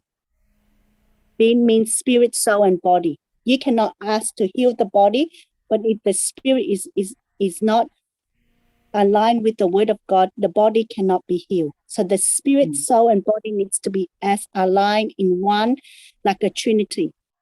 Becomes one, and that's when you are healed. Yes. That's why it needs to be, that's why God only interested in your spirit, in your soul. See, the spirit cannot connect it to the body. It cannot connect. It needs the soul. The soul is where the spirit is connected to the spiritual realm and the natural and the physical realm. That's where your body is. And our spirit is made new. The power, the healing power is in our spirit. That's why we have to sit and study the word of God so that our mind, our soul is renewed and is agreed to our spirit. And once the soul is agreed to the word of God, that's when our body is healed. That's when our body, every area of our life is healed, because the spirit is the voice that is inside you now, is only talking godly word, godly things, and only agreed to the word of God. And that's when the power, the revelation inside you comes out and destroy every sickness, every area of your life. But it needs from the spirit to the soul to the body. Praise God. Praise God. Praise the Lord. Thank you, Thank you, Jesus. Thank you. Sister That's what when we Samantha. ask for forgive from the spirit, from the soul, from the thinking. And once God has erased by the blood of Jesus, then it goes to the body, and that's how we receive the healing. Praise God. Praise God. Praise God. Thank you, Jesus. Thank you, Sister Samantha. Praise the Thank Lord. you, Jesus. It's already completely healed in Jesus' name. Amen. Amen. Just Thank you, believe now and Jesus. keep on praising and thanking God. Yes. And the more you're praising and thanking God, the quicker He come out. Amen. Believe. That's all you have to do. Believe. You don't have to do anything except to believe. Yeah, like what you did, isn't it? You were having, I remember your testimony on asthma. Yes. Even though See? what you saw, you saw, even in the hospital, there Yes. was difficulty. Despite all of that, you kept hanging on to the Yes. word. You See, kept that's when renewing your mind, I would say. Yeah. See, the moment we pray now, okay, it's already been done. But then the test will come. That's how faith is it will test, the test will come. The moment you finish praying, He already received the healing. Now your test is going to come. That the situation, remember, whatever you pray for, the moment you pray, you already have victory. It's already been done. You already receive it. Then the test will come. The devil will put so much pressure on you, on what is in front of you. He will bring people to you and he will stop to you to believe in that. So he'll bring all these, he will put the maximum pressure on you to stop it. He will put thoughts into your mind. He will bring everything to come against you to stop that fight. But you have to hang on to it. It will get worse before it gets better. You just have to see it's a test. You see, sister, the moment I see it's a test, I stay focused, I pay attention because I want to pass the test. Yes. But if you see as a problem, then you get confused, then you get worried, then you get fear. Mm. You see that? Because why? You see as a problem and you see there's no way out and you keep on trying to do this, do that. And what do? And the thoughts keep speaking to you. Now he knows that you are operated by what you see, by fear, by worry. He will bring more people, more destruction to destroy you. That's his plan. So you have to stay away from what change, replace on what the thoughts coming. The moment the thoughts come and tell you, all this thing ABC, you said, no, it's already been done. It's here already, no matter what. You see, when I go through mine, sister, I can't get out of bed. And I was having Papa camp, and I'm the one that organized the whole everything. And that morning, I couldn't get up, sister. And I messaged Teresa. I said, I can't get up. And then because I speak to Teresa, because Teresa and I know that we walk in the spirit. So she knows that's the devil trying to, destroy me. He will do anything to stop me from getting up because he doesn't want more soul to be to save. Yes. So I have to stay on faith and say, God, every breath I take is your, every step I take is your, every breath I take is your, nothing of me. And I'm healed already. So if I'm healed, I got to believe that I'm healed. So my faith I got to put into action. So I stand up and I stood up and I walk and I keep on speaking in tongues and I keep on speaking because my mind was always focused on God because I'm organizing the whole thing to bring people. See, I don't pay attention to myself. I let go of myself. I do not, just like Abraham, I do not consider myself. I let go and I just keep on doing what I need because everything I do It's in Jesus' name. Jesus in me. The one in me is far greater than one in this world. I'm saved already. I'm already healed. See, that's when your faith is tested, sister. What are you confessing? See, by just speaking what God say, not speaking what I say. Because when I speak what God say, God's word is alive. It has power to transform me, to change me, to heal me. But if I speak and think on what I'm going to do, it will lead me into more sickness and more destruction. You see the difference? Yes, focusing Why on the problem. My problem is because you are not connecting to God. God cannot hear us if we are not speaking his word. His word is spirit, because he can only connect to us. He can only communicate to us in the spirit, not in the flesh.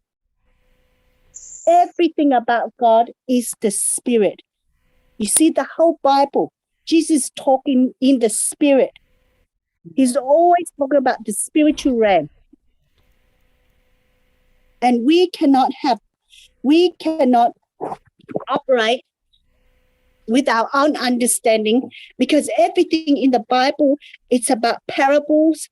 It's about the parable. It's about talking in the spirit. And we cannot understand it. We need to connect it to the spirit. We need to walk in the spirit to be able to understanding what God is telling us, what Jesus is showing us, the way, the truth, and the life that to live in abundance. And none of us can have that understanding.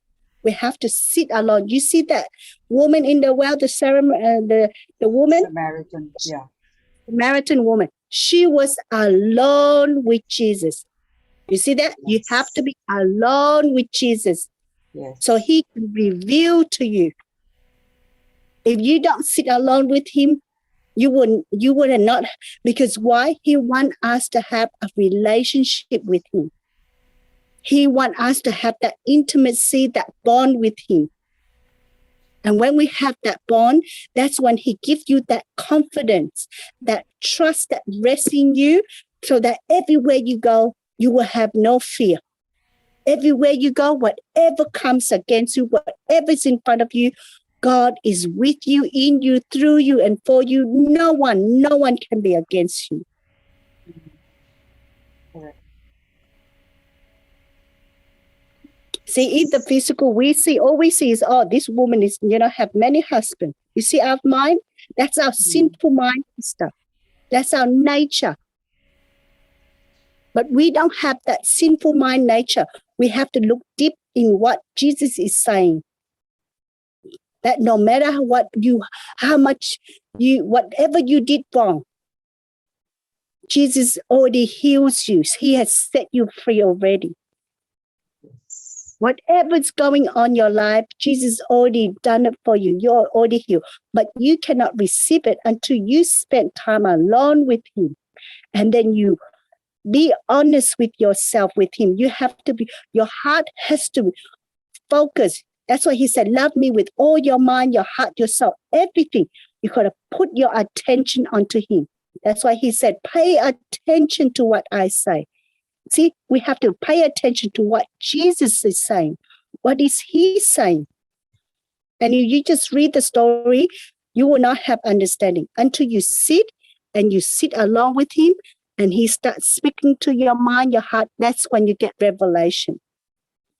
See, we don't live by situation. Every situation comes, you already have the revelation. God already give you his word, his promises, his revelation already. Praise God.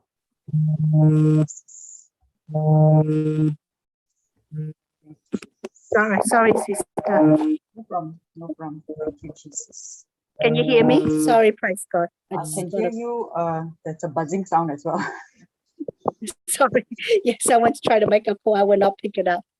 But Yes. you see, sister, it's all, everything It's what you see. How do you see it? When you read the story of this woman, are you looking at her and seeing her, or are you seeing Jesus, what he's saying?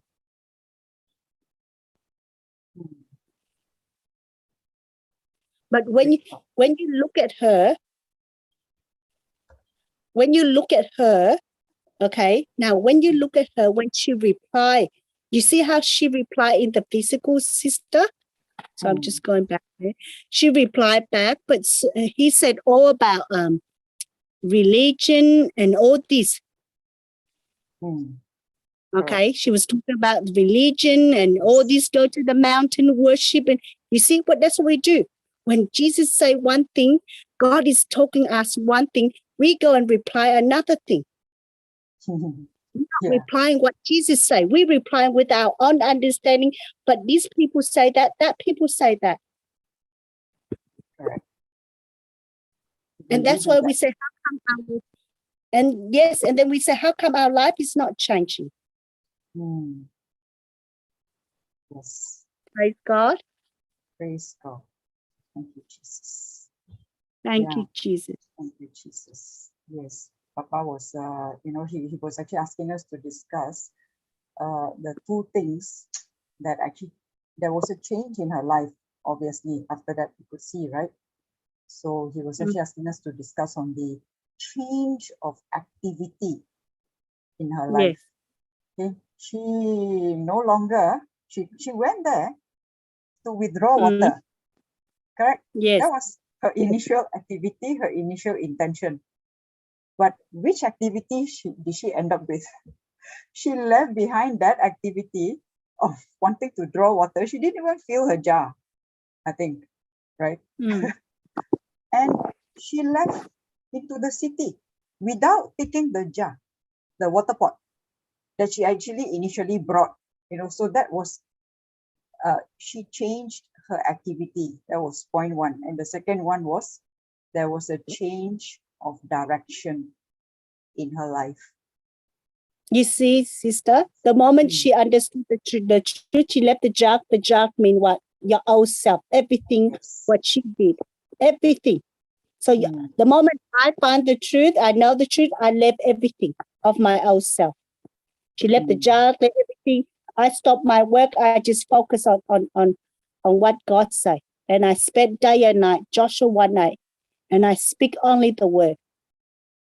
And then whatever I learned, I changed my direction. I no longer seeking for what I need to do. Everything in my direction now is for the glory of God. Everywhere I go, I'm seeking what God has put in my heart. Now I go and share to somebody. I change my thinking. I change my direction. Yes. So that job there means what? Leaving all what is behind. Whatever you are doing, whatever you are going through now, just leave it behind. Seek God first. Seek his kingdom and walk in his nature. His nature is love, and everything else will come. That love there is the perfect love. It's a agape love that we all have to experience. And if you haven't experienced, you just call out, Abba, Father, fill me with the love of Jesus. And only when you experience the love of Jesus, that's when you are set free. Praise God. Praise God. Thank you, Jesus. Thank you, Jesus. Yes, so true. Your direction can never be the same, because Yes, even our address has changed, right? Yes. From the word. You are now a new creation in Christ. Amen. So your direction, you are now what? A workmanship. God has sanctified you. You are now his workmanship. We are now working for God, not for people, not for anybody. And every time when some obstacle, any situation that comes against you or God, that is the test for you. God is about to take you to the next level. All you have to do is operate under grace. God's ability, God's authority, and God's power. speaking, casting out any obstacle that is in your way. And all you have to say is, devil, you are blocking my obstacle. You are an obstacle that is blocking my blessing, my healing. Get out of me right now in Jesus' name. He will bring people into your life. He will put thoughts into your mind. You got to be strong in the Lord. That's how our faith is building on the rock. Every day, every moment, there's always something happening in our life. But we get to choose whether to change our mindset and focus on Jesus, because that's where the living water, that's where the love, the joy, the peace that is already pouring our heart. But if you just keep on looking at the situation, your life will never be transformed. When God say he transformed us, that means he has completely made us a new creation, a new person. We are now in the spiritual family. We are children of God. Jesus Christ, the Holy Spirit, the Spirit of God is living inside us. Before, we don't have that willpower, but now we have the power, God's power, to do everything and anything that is possible. Praise God. Thank you, Jesus. Thank you, Jesus. So there is so much depth in this woman's life, isn't it? Yeah, if you actually think of it, there's really a lot of insights that you can gain, from this woman's Just put life. salt and Praise pepper. God. Thank you, Jesus. Yeah, put salt. Praise God. Praise God. Thank you, Jesus. Praise Jesus. So, I noticed one thing. You remember what she said? Yeah, I'm not sure which verse is that says, he has told me all the things that I ever did. I think that was when she went out, right? What verse, sister? Yeah, I'm looking at it now. He has told me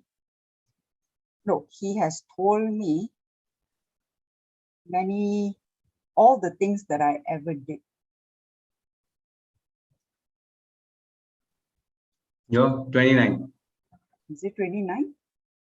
Ah, yes. Yeah, she went out to the city, right? She left her water pot. She went Went on to the to the city. city. Okay, this is KBB, yeah? Okay, good. She went to the city. Verse 28 says, the woman then left her water pot and she went into the city. She went her way to the city and said to the men, come, see a man which told me all things that I ever did. Is not this the Christ? If you ponder deeper, right? Jesus spoke more. The key word here is more. Jesus spoke more of her faults than her husband. Okay, Jesus actually, as I can see, Jesus actually never spoke about her husband. He only spoke about what she was doing. Only that. And that too, in a tone that was not no condemnation or anything. He only said, yeah, you're right. This man whom you're living with is not your husband. You said it rightly. You even commended her for saying it. So sometimes, if we look at that, who's if you put yourself in her position, right? Whose fault? I'm talking about in the worldly way. Whose fault do we like to hear Jesus tell us about normally? Would I like to hear Jesus tell me about my fault or the other person's fault? Yeah. In the past, in a worldly sense, people usually, you would usually like to hear Jesus telling about the other person's fault, not my fault, right? Jesus never spoke a word about the fault of the husband. Because in anything you do, it always takes two persons. In a relationship, it is never one person. It always takes two, correct? But I didn't see Jesus speaking anything at all about her husband. He only spoke about her. So what I'm trying to say, even I in the past was like that, okay? And a lot of times, like in ministering,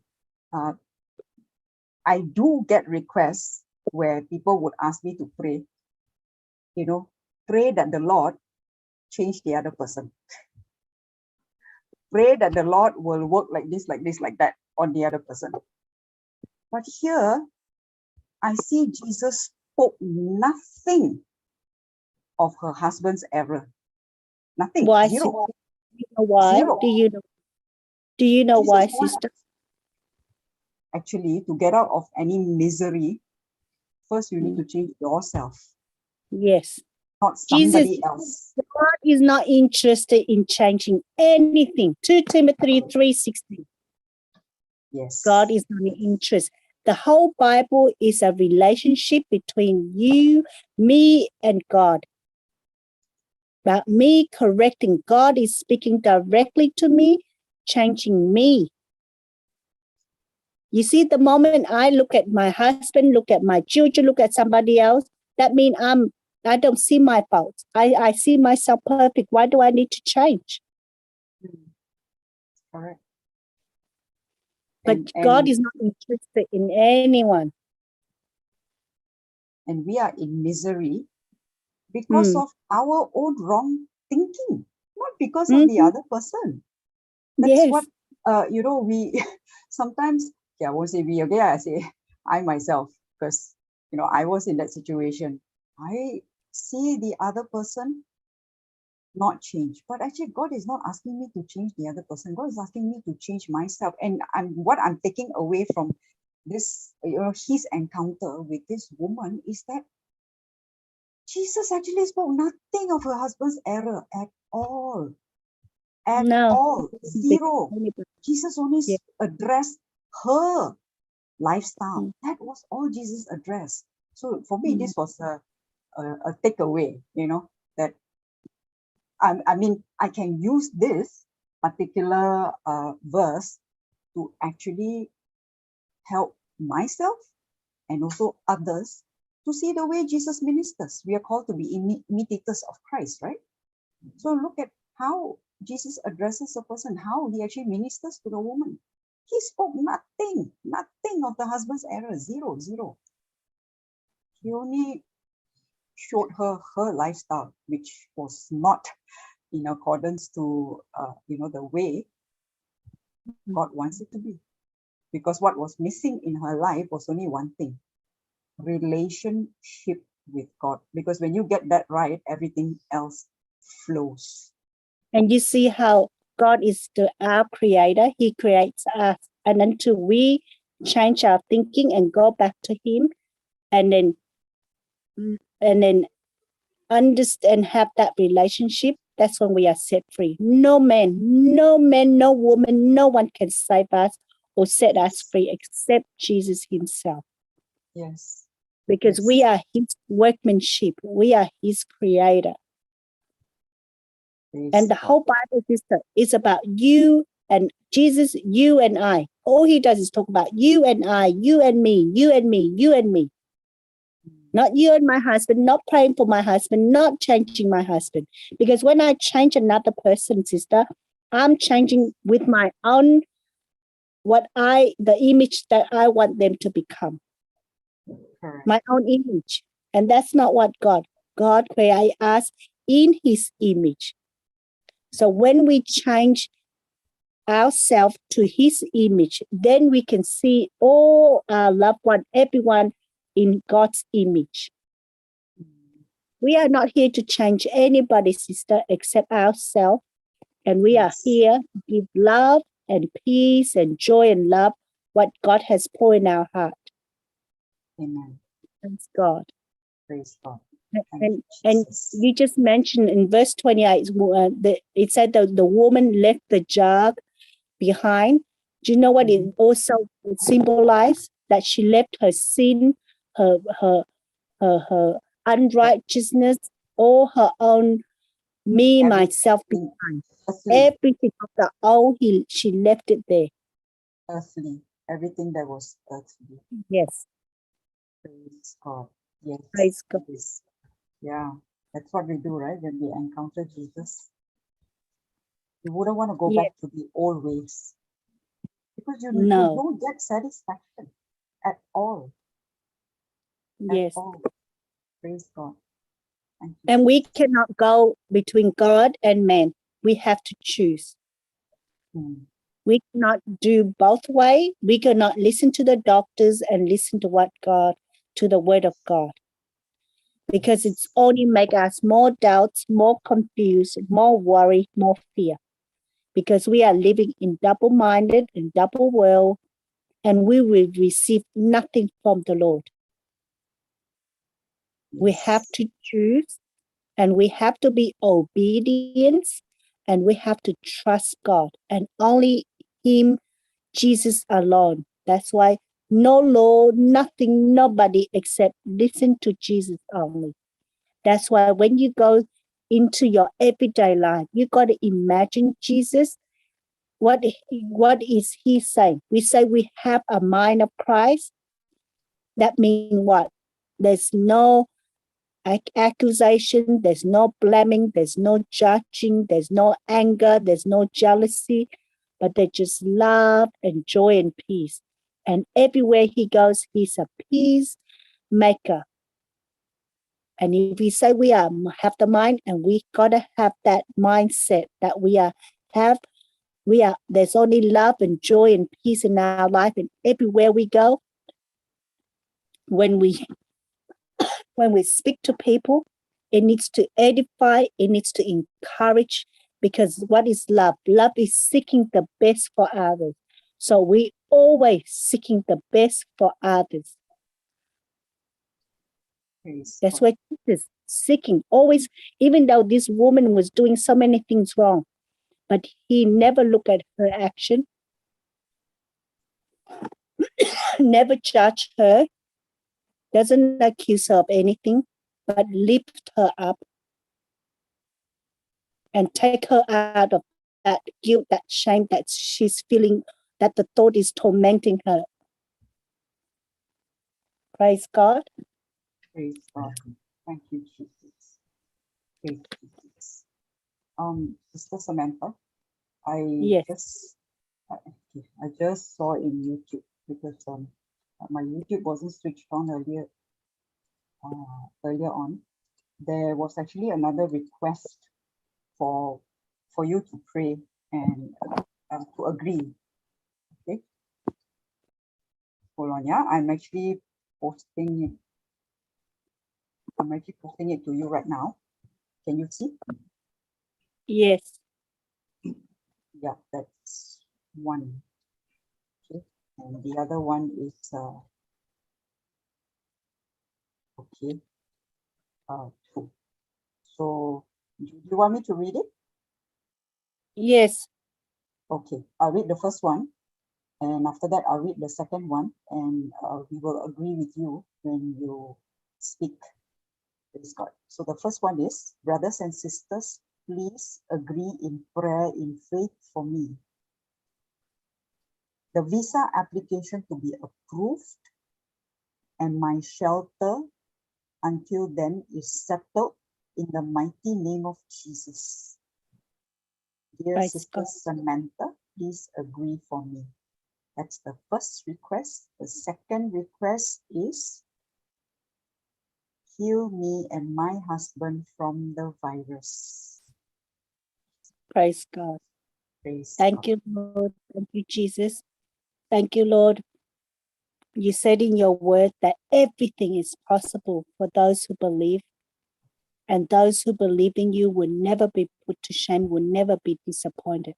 Thank you, Lord. We believe that the Spirit of the Lord is upon the visa holder and the person who is in charge of the visa application. My God Himself is in favor of my sister. Thank you, Lord. It's already been approved. Thank you, Lord. It's already stamped. And thank you, Lord, she already received it. Thank you, Lord, that you supply all her needs. And you said in your word, delight in you, and you will give what our heart desire, because you are the one that put that desire in our heart. Thank you, Lord, that you are taking care of all our needs, the shelter, the house, of everything. You have gone before us and make a crooked place, make everything for us, perfect for us already. My sister here will not be worried, Lord, but we will keep on praising you and thanking, Lord. And we're going to keep our mind, our heart on you, Lord, because everything is already been done. It's our faith that we have to trust and believe in you. And my sister here, Lord, we're going to rest. We're all going to rest in you, Lord, knowing that within a few days, the application, the visa's been approved, and her shelter, her house, her place where she's staying, it's already settled. Everything is already done, because we know that you have done everything for us already. Everything is possible for those who believe. And we know that you are with her, in her, through her, and for her. No one can be against her. Thank you, Jesus, for already give her a successful journey, and already give everything. It's already been done in Jesus' name.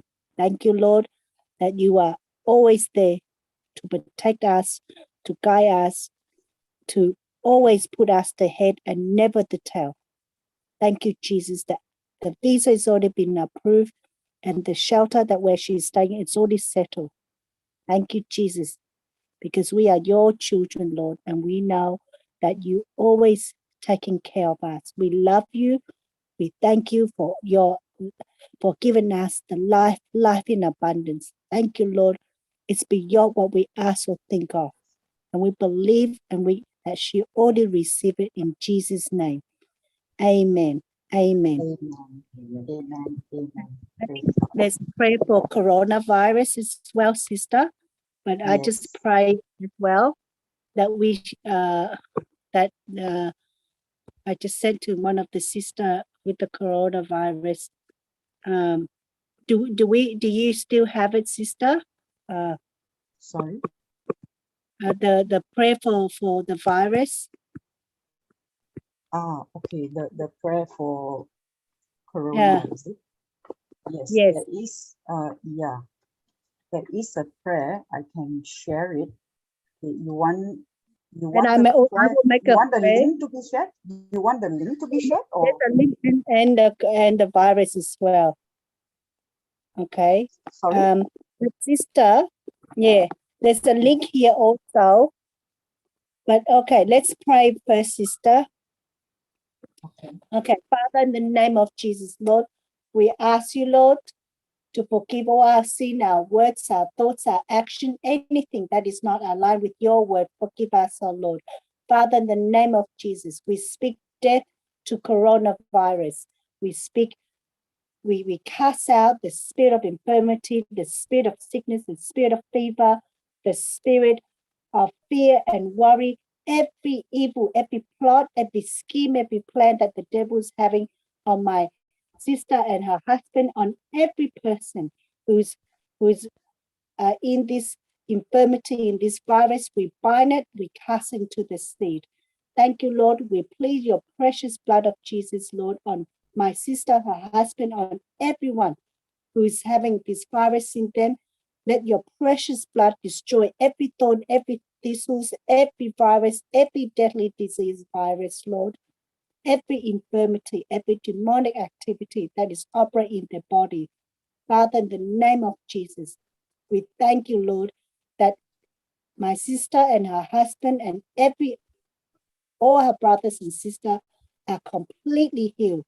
Let your precious blood destroy every malfunction, every virus, Lord. And thank you, Lord, that you are protect us under your wings from all hidden dangers and from all deadly disease. Father, in the name of Jesus, we speak life. We speak life into my brother, into my sister, into everyone We speak life, life in abundance. Thank you, Lord, for my sister, her husband, and all her brothers and sisters are completely healed, Lord. Completely set free. Thank you, Jesus. Every moment, Lord, we are protected under your wings from all hidden dangers and from all deadly disease. Thank you, Lord. They are completely, every one of our brothers and sisters are completely healed, completely set free. Every virus, every disease touches us, die instantly in the name of Jesus. Thank you, Jesus. Thank you, Jesus. Your blood is flowing to us. Thank you, Jesus. Everything we eat, we drink, let it turn into your precious body and your precious blood as we drink. Nourish our spirit, our soul, and our body. Nothing of us, but everything of you as you are living inside us, Lord. Thank you, Jesus. Let our mind, our heart, our body always pay attention and focus on you, Jesus. Thank you, Jesus, for set us free and we are completely healed and we receive your love, your joy, your peace, your healing power flowing to each and every one of us right now in Jesus' name. Amen. Amen. Thank you, Jesus. Now you just believe every time you speak, you have to be at joy. You see why? Because you already know the result. So every time the thoughts come, you have to replace back what Jesus did for you. Now the tests come, the thoughts come, the pain come. That's when you hold on. I'm completely healed already. There's nothing wrong with your body. This is just a test for me.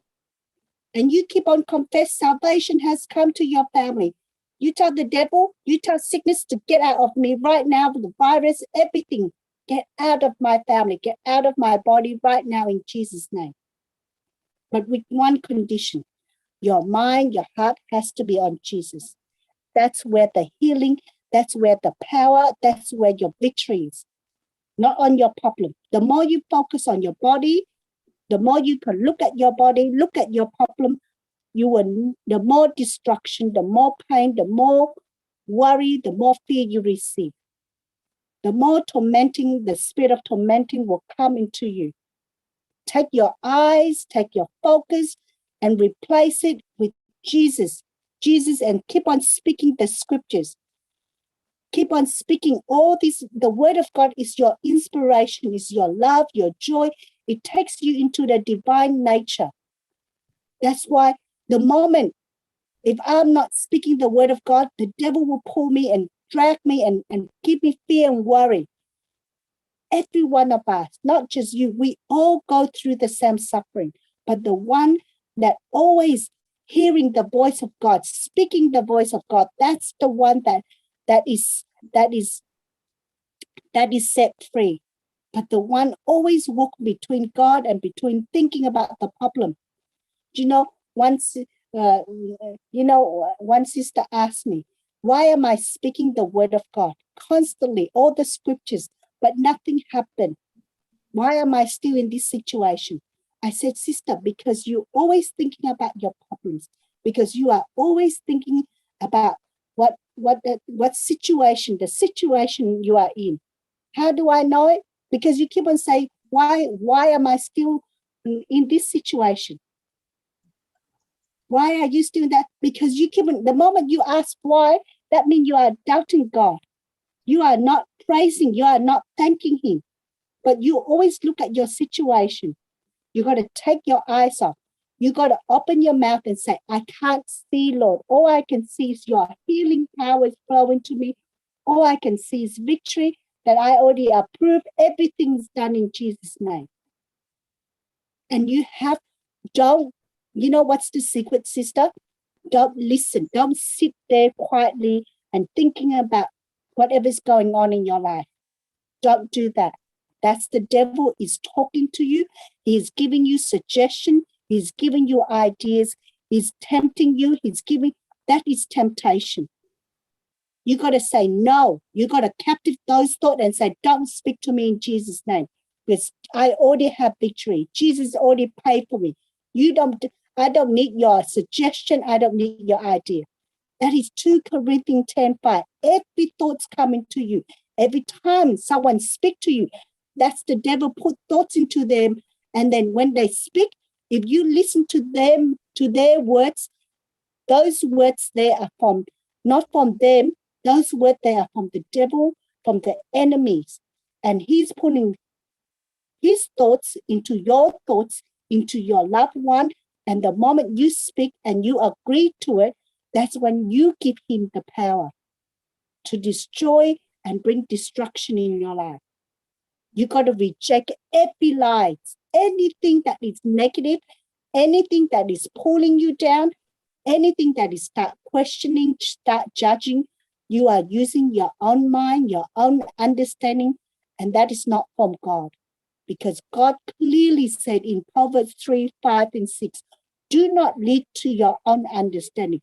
Do not reason, do not have any excuses or if or but just believe. God said, those who believe and believe. So when you believe, you got to correspond to what God said, not changing it. Don't change the word of God to adjust to your problem. But keep on speaking what God said. God, you said those who believe in you will never be put to shame, will never be disappointed. God, you are with me, in me, through me, for me. No one can be against me. And you have given me the authority and the power. So in the name of Jesus, I bind and I cast out all these obstacles that is blocking my blessing. You see, when you speak like that, there's no fear. You see, in my tone of voice, there's only confidence in God.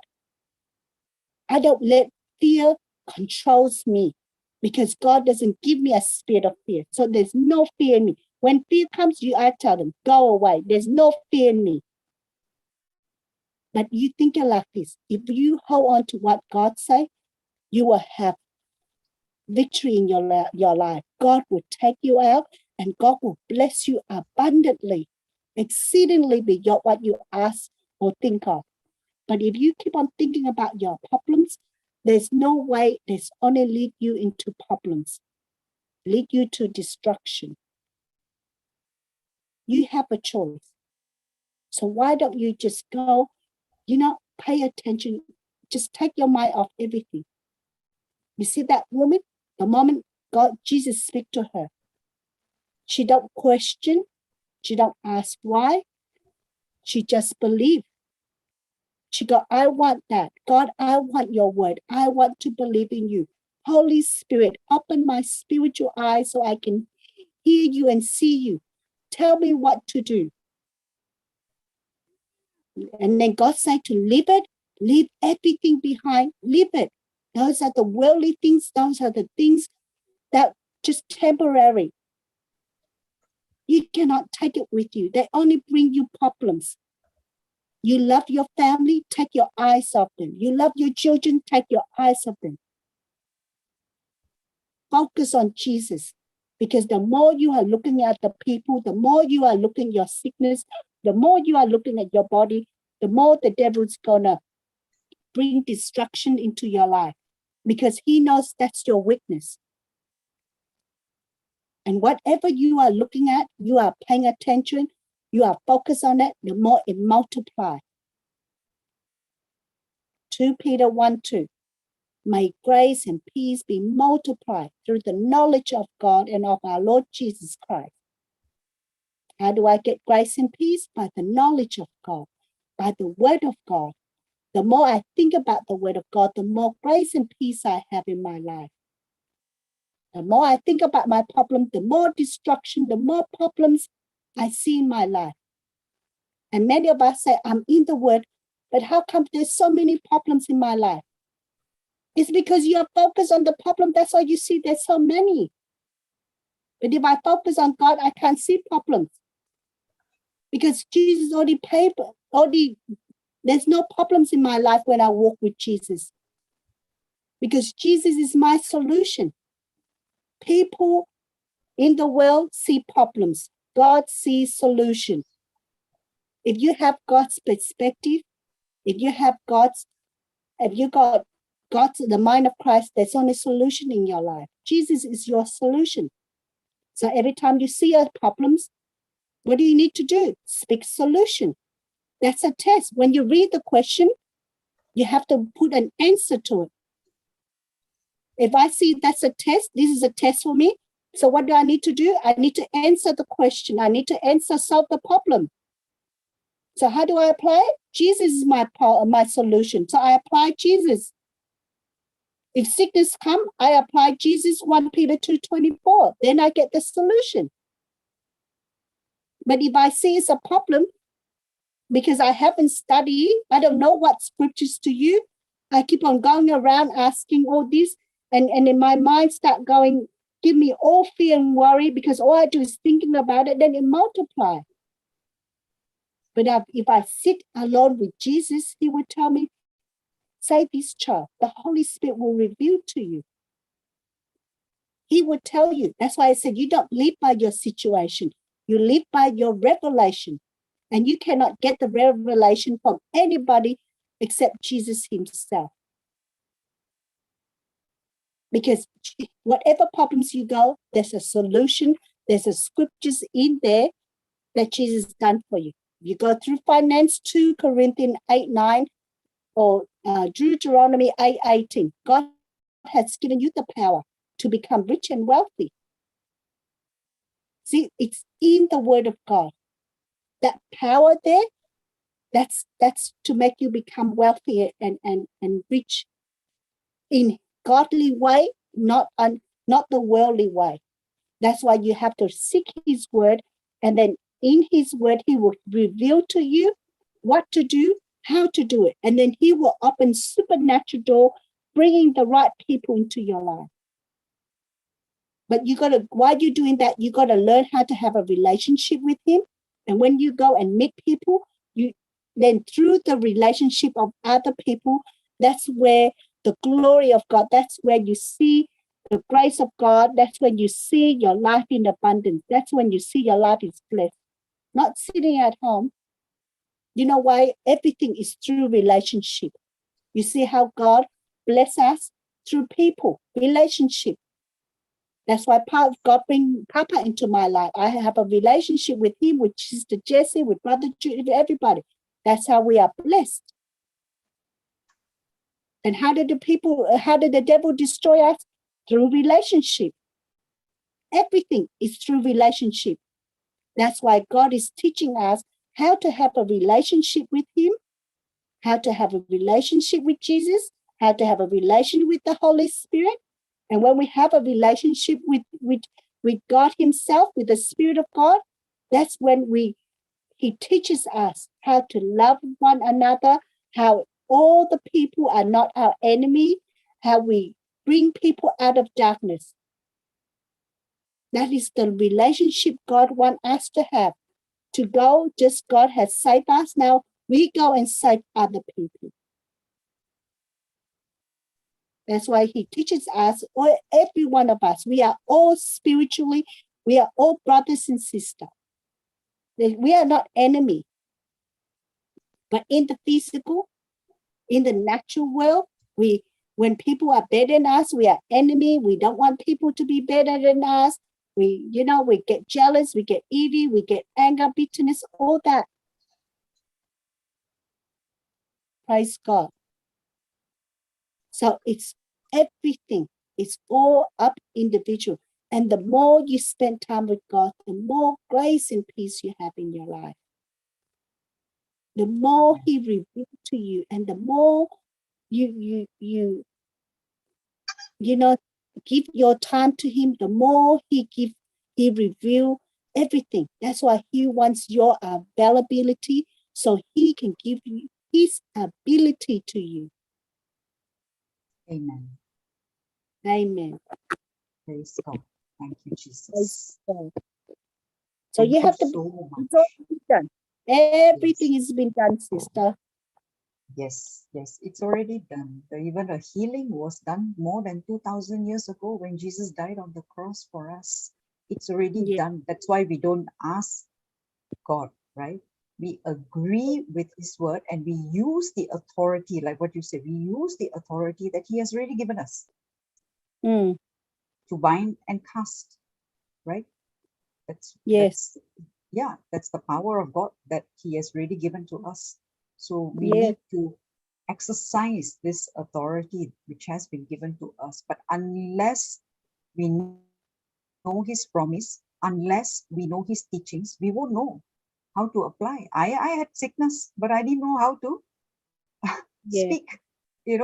I didn't even know I had authority. Every one of us have this authority. Parents, Yes. over, you can even, speak over your children, lay hands on your child. We need to have this understanding. That's why all these Yes. teachings are here, to give understanding, just like how you got the understanding, and look at look at what you're doing today, right? Preaching from class to class, I giving tell that you, sister, understanding. I cannot express myself. Papa express it. I don't know how to express it. It's so amazing, amazing life that Jesus have given us. Amen. But you got to Amen. give all your mind, your heart on him. And then he'll open door for you. He teach you everything. And it's like you Yes. walk in the air, sister. Everything comes to you because you have to see beyond what you are seeing in front of you. You see, when I see people, when I see everything, I see beyond that. Yes. You see, sister, I don't see what is in front of me. I see only the word of God. I see only Jesus. If I see a person who is standing there getting angry, I know that's not the person, that's the devil. And God wants me to cast out the spirit of anger, the spirit of bitterness, or whatever the person's going through. And all I did was release the love, the joy into that person. That's all God wants us to do. Amen. And when you do that, that's when you see God is open all this door for you and give you all this life and blessing and what he has promised in his word. Every promise is a yes. It's so amazing. And God has chose you to sit here. That means your potential, what God has put in you, it's just like so amazing. All you have to do is change your mindset. Look at Jesus. Don't look at the woman and look in the physical and listen to her. Listen to what Jesus is telling her. And then you follow what Jesus said. Praise God. Praise God. Thank you, I didn't realize the time, sister. Yeah, that's why Brother Jude had to leave because he had another class to take. Praise God. Sorry, Thank you. I didn't get the time. No Praise problem, God. no problem. The Holy Spirit will fit into each one, everyone who needs to hear the word. Praise God. Thank you, Jesus. Thank you, Holy Thank Spirit. Thank you so much for the teaching, Sister Samantha. Thank you so much for also speaking on the Samaritan woman, which we are actually studying right now. And there's so much to take away from this one passage alone. It is so rich. The word of God is so, so, so rich. You sit and Yeah. ponder, God can give you thousands of revelations. Praise God. Praise God. Is it? Thank you, Jesus. See, that's why Yes. the word of God is our life, sister. Tomorrow it's renew, and then God take you to the next level and he give you a deeper understanding. I tell you, sister, what we learn now, and then we leave it, the next 2 months we come and we study again, God will take us to the next level with a deeper, deeper, deeper revelation. Yes, yes. It's never ending. Yes. There is no ending. Yes. We just keep learning.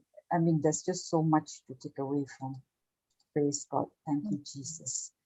Yes, Sister Samantha, would you like to close for us while I post the links? Praise God. Thank you, Abba Father. Thank you, Jesus. Thank you, Holy Spirit, for teaching us, for guiding us. Whatever we learned today, Lord, help us to focus on your word and only speak your word, because everything, the fullness of God, the fullness of you is already inside you, inside us, Lord. We thank you, Lord, that you are teaching us, open our spiritual eyes, our spiritual ears, whatever we learn today, just like the Samaritan woman, Lord, that we will leave the jug of water. We will leave all our past, our sin, our shame, whatever we did, we will leave it behind, Lord, And we're going to come back. We're going to come back into our life, into our family, into everywhere we go. We now only speaking, blessing, anointing, and speaking what Jesus did into each and every one of our life, Lord. Thank you, Lord, that every word comes out of our mouth is your word, Lord, is your living water, is your eternal word, Lord, that can only set us free. Only when we speak your word, Lord, that your word will lift us and take us into this divine nature where there's only love, joy, peace in our life, Lord. We are so grateful and thank you, Lord, that you have blessed us abundantly, exceedingly beyond what we ask or think of. Thank you for your wisdom and understanding, Lord. Thank you for your words, Lord, that transform our life. Let us never be the same, this old person that we are now living, but we are now become a new creation that is in you, that we live, in you that we have our being, in you that we move and we have our being. Thank you, Jesus. Thank you, Jesus, for dying on the cross for us, for take away all our sin, all our sickness, all our guilt, our shame. Every prayer that we pray today, Lord, we thank you that you always, just like Jesus prayed, God the Father, that you always hear our prayer and you always answer our prayer. We thank you that we believe that all our prayers be answered, whatever we are praying for each and every one of us, Lord, in our hearts. We believe that you have always answered our prayer and our prayer has already been answered, and we believe that we receive it, Lord. Thank you, Lord, for your word. Thank you for your promises. Thank you for your word that goes forth and never comes back. Thank you, Lord, for go before us and make everything already perfect for us. And now we just hold on and praising you and thanking you, Lord. And whatever we learn today, we're going to go into the town, we go into our family, we go into our workplace. Everywhere we go, we're going to share your word and set people free, just as you have set us free, just as you set the woman free. In Jesus' name we believe and we receive it, Lord. Amen. Amen. Thank you, Lord. Thank you, Jesus. Thank you, Holy Amen. Praise- Amen. Thank you, Amen. Jesus. Thank you, Holy Spirit. Thank you, Daddy. Thank you so much, Sister Samantha. Praise God. Yes, Love you. thank you, Praise- Sister Samantha. Thank you, Yes. Sister Wonderful Jessie. prayer. Praise God. Thank Thank you, you. Jesus. We believe everyone is completely set free by the truth that they continue when they continue in the word. In Jesus' name, amen. Thank you, Jesus. Amen. You know, sister, when I pray, I just like Jesus talked to Martha and he looked up and to the Father, he said, God, you always answer my prayer. And when you pray, when you believe that God will always answer our prayer, and our prayer is already been answered in Jesus' name. Amen. Thank you, Jesus. Amen. Thank you, Jesus. Praise Jesus. Praise the Lord. Praise God. Thank We you, have to everybody. walk in love, and when you walk in love, you have everything because love never fails. Amen. Amen. Amen. Amen. Amen. Praise Amen. God. Thank you, Jesus. Thank you, Sister Thank you, Samantha. Sister Samantha. Praise God. Love you, sister, brother, sister. God bless us. Thank you, Jesus. Praise God. Thank Thank you, Jesus. Amen. Thank you, Mildred. Thank you, Sister Shanta. And thank Thank you, you, Thank you, Sister everyone, Sister Jessie. all Jessie. our Thank you, brothers and Sister sisters. Shanta. See you all Thank you, again Sister tomorrow. Mildred. Thank you, Sister Same Samantha. time. Praise God.